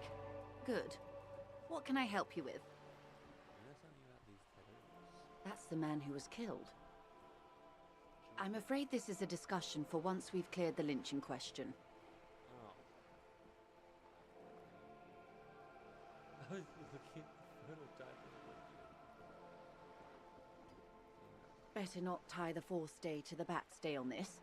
I hope there is something else I can help you with. She wants to answer the question. Protocol keeps her from it.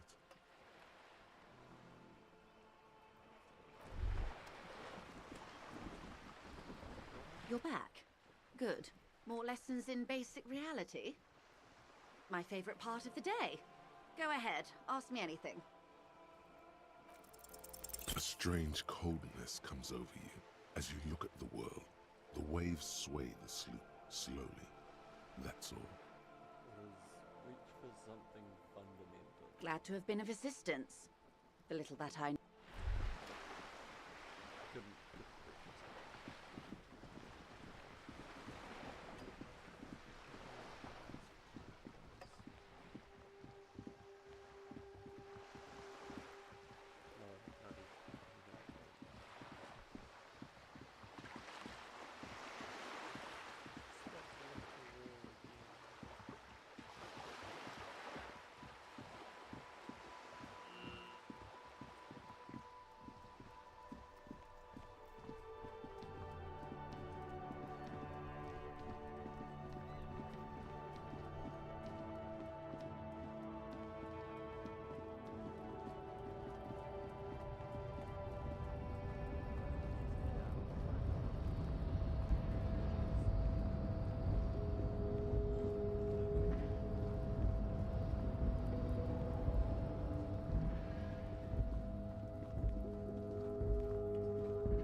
Internalize the advanced race theory and get past Measurehead.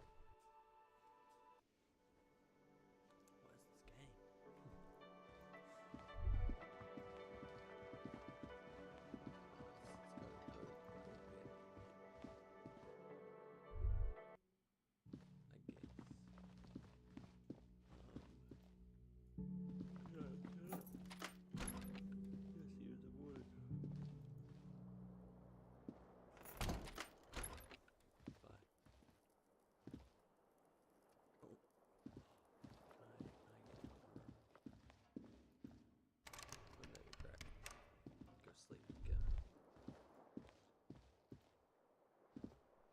The window stands broken in its frame. Cold wind blows in. It's been here a while. The shards face outward. Whatever broke this window came from the inside. Did I break this window with my own hands? A fine web of scarring covers the back of your right hand, but none of it is recent.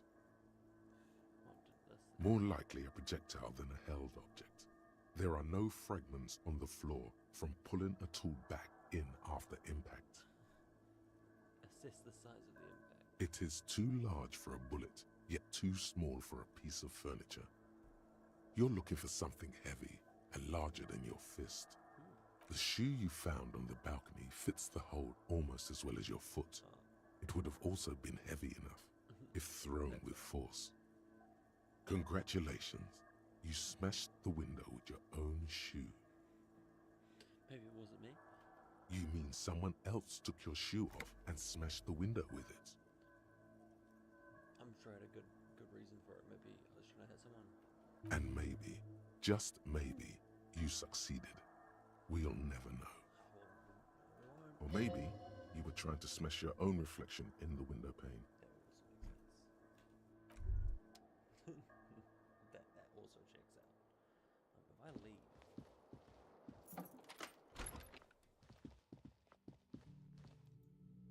Goodness, yes I can.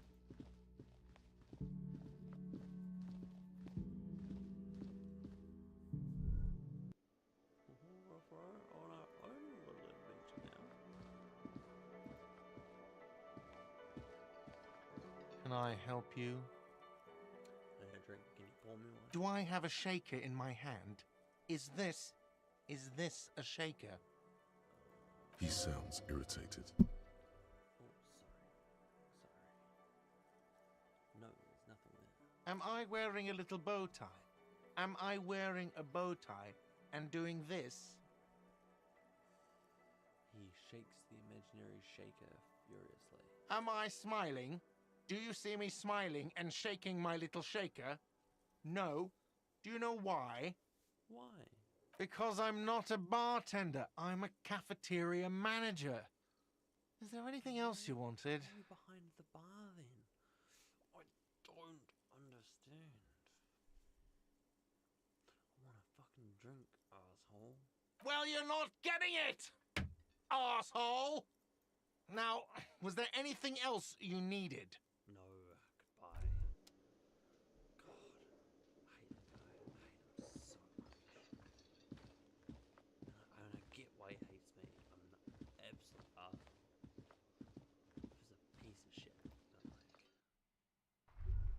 he's standing.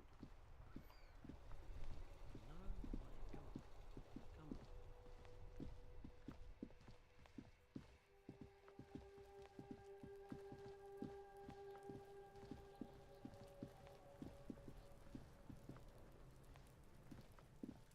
The man before you is naked, but for a pair of underpants and white boots.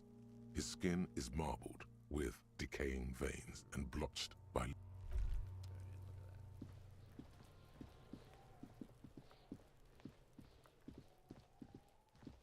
don't think there's much else I can do going out for myself. an old call box with a matrix.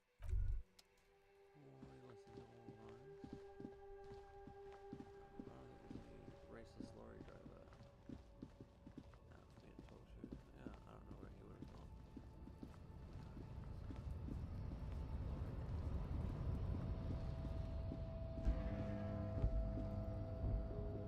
A lorry stuck in the traffic jam.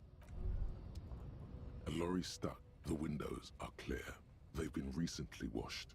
You can see a lorryman's cabin with personal belongings, stickers, insignia.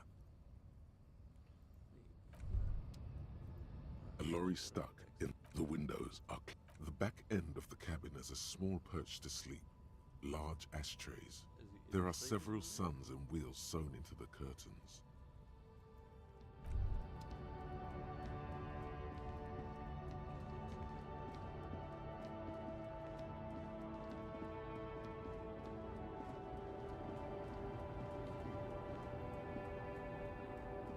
The woman is still hunched over the railing, her head swaying to the music, her eyes looking at nothing in particular.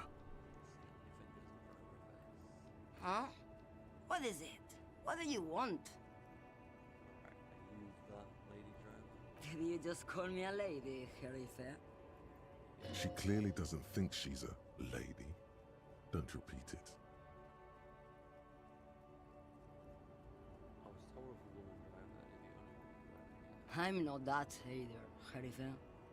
I've gone too far from it all to remember what was between my legs. It doesn't work like that on the long haul. So you're not the driver everyone is terrified of? I'm only terrifying to small children and to those who used to know me. Are you scared of people who used to know you? Because they can no longer recognize the person I once was. You said long haul? That's... The big ones, the trucks. There's no women and men there, it's all just... She owns the pond as if to a trap. In the middle of this town, there's a ghostly motorway. It takes all the people where they want to stay. You feel very cold suddenly, as if standing face to face with a terrifying adversary. Then the feeling dissipates, and all you see is an aging woman. Who is the female driver who's talking? How should I know?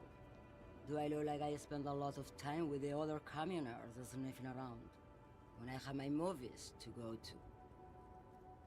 That's all I need to know. Oh, Sim. Something in her is pulling towards some unknown rest state. She twitches, like a sleep kick.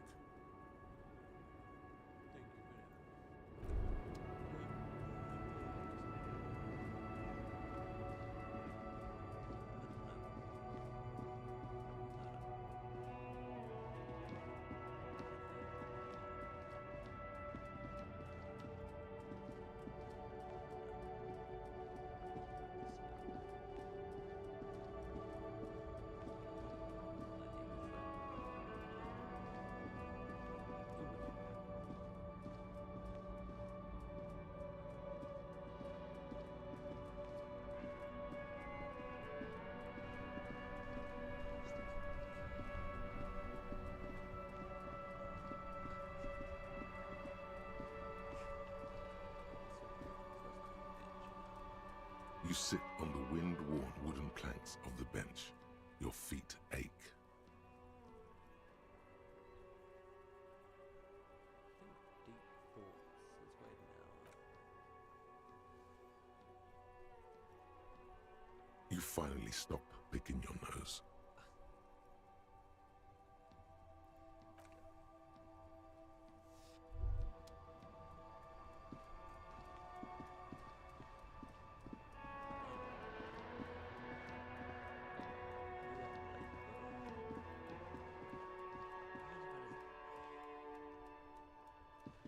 So keen to find out whether it's better to wait on a bench until I was supposed to start my day, you know. Am I supposed to actually feed myself in this game? Because I don't think I can. I literally cannot afford that. I cannot afford to feed myself in this game. All too realistic. Let's just hit the hay. This fan has 2 chain pulls, or has it been consigned there as punishment? You feel as though this... I literally cannot get the tie. That's great. Hit the hay. The bed is cold and not particularly inviting, but it's yours. The sheets look awful. The sheets feel at once coarse and clammy against your skin. The bed sags beneath your weight as you stretch out and finally close your eyes. And then sleep doesn't come.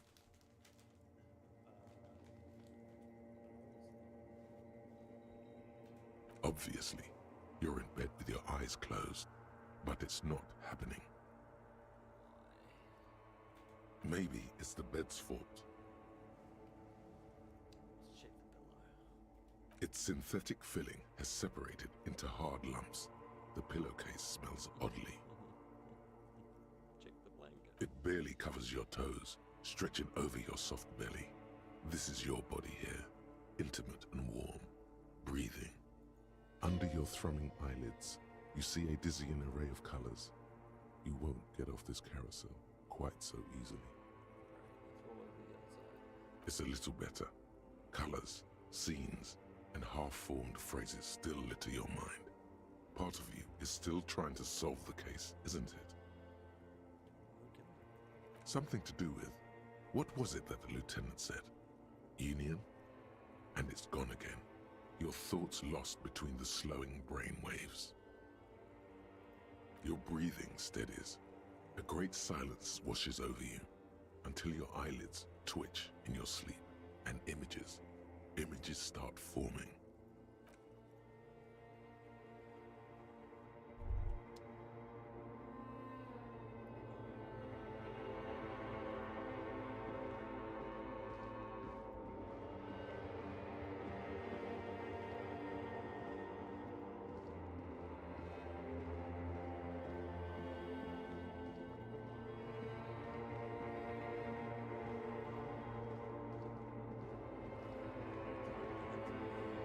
Do you remember the scent of your childhood?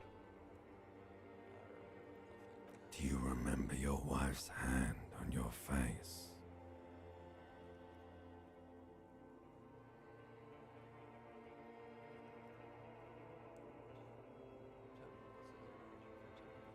You know who I am. I'm the bad day. The one where you ask her, and then later in the streets, wandering. It's the worst day of all time, Harry dear. And it's coming. She will hear about it on the phone. Reality will turn into a grotesque nightmare. This will be the last thing you did to her. Tell me, do you remember the love of your life?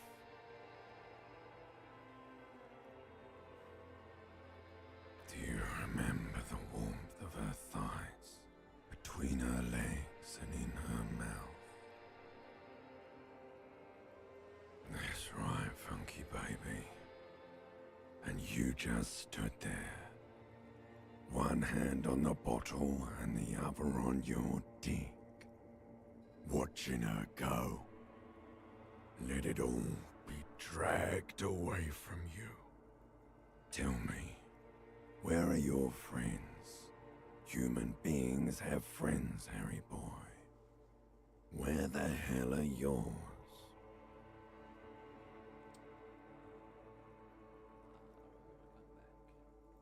They were only cramping your descent into the abyss. Now they're gone.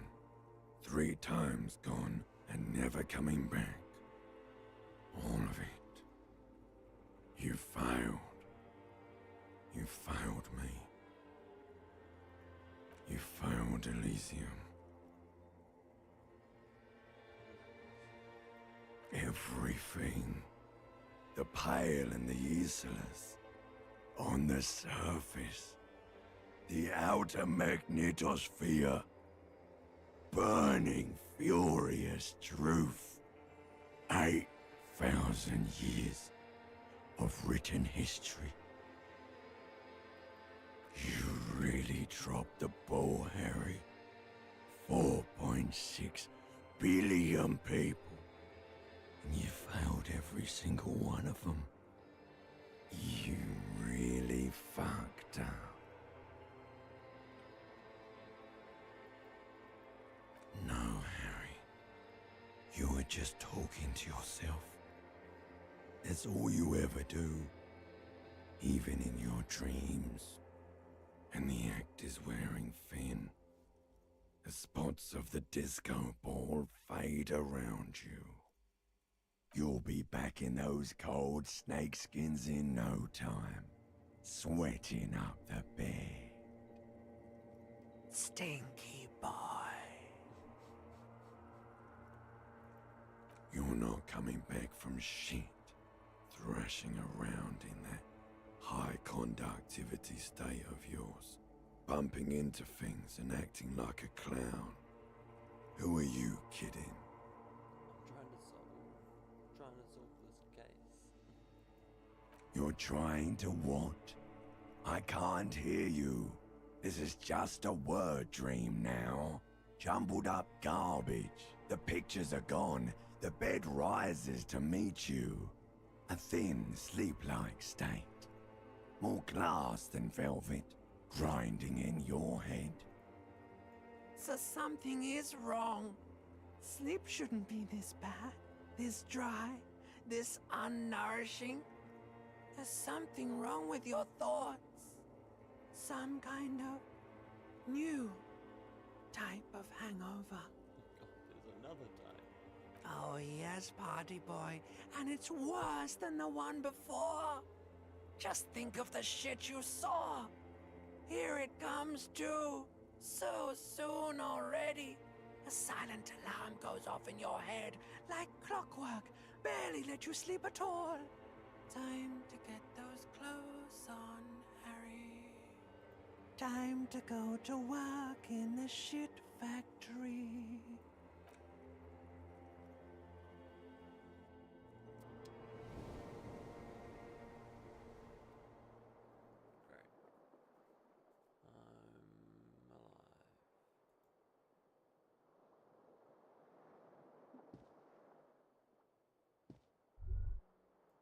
Good going, buddy. Oh my god. What the hell was that? I just had the most beautiful dream. Uplifting, rejuvenating. Really? Because you feel even worse this morning than you did last night. What the hell is going on with me? You mean, why are you so tired? Too tired and down to even think? It is worrying, isn't it? You can't be a detective like this. Detectives need to be able to think. No, that's not it, really. I feel super... That's not really true.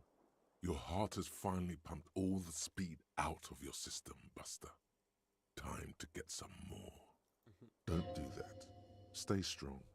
The hangover will wear off. You don't need to keep doing this to yourself. Wait, what is speed? Speed is a potent central nervous system stimulant. It kept you propped up all day yesterday, despite your debilitating hangover. How else did you think you even got up from this floor? You got up from this floor because of a holy vow you made 16 years ago, with me. To wake up exactly 7:30 every morning until the day you die. That sounds awful. Don't be silly. There was no vow. You were high on speed. That was the only reason you got up. You can't detect without it. It's that simple. I need to get more of it then. Detecting is my life.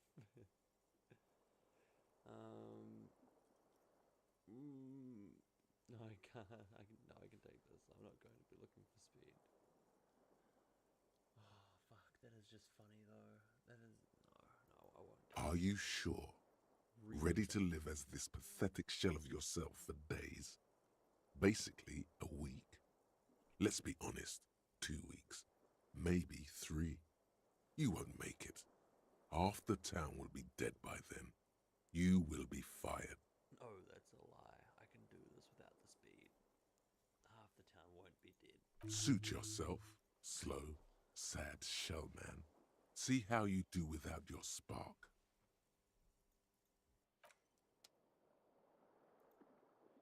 Gonna try and get the tie. This fan has 2 chain pull switches. One, or has it been consigned there as punishment? You feel... Alright. It is getting... It's not getting late, it's just late. It's like 4:25 in the morning. So, good night. Y'all. Gotta go up there. Let me just get rid of those. Yeah, anyway. Yeah, good night. Thanks for coming. I hope you had fun watching. See you next time. I'll do the webcam for you, but I really can't be bothered plugging it in. Sorry, I gotta find the cable. So you'll just have to deal with a kiss from me.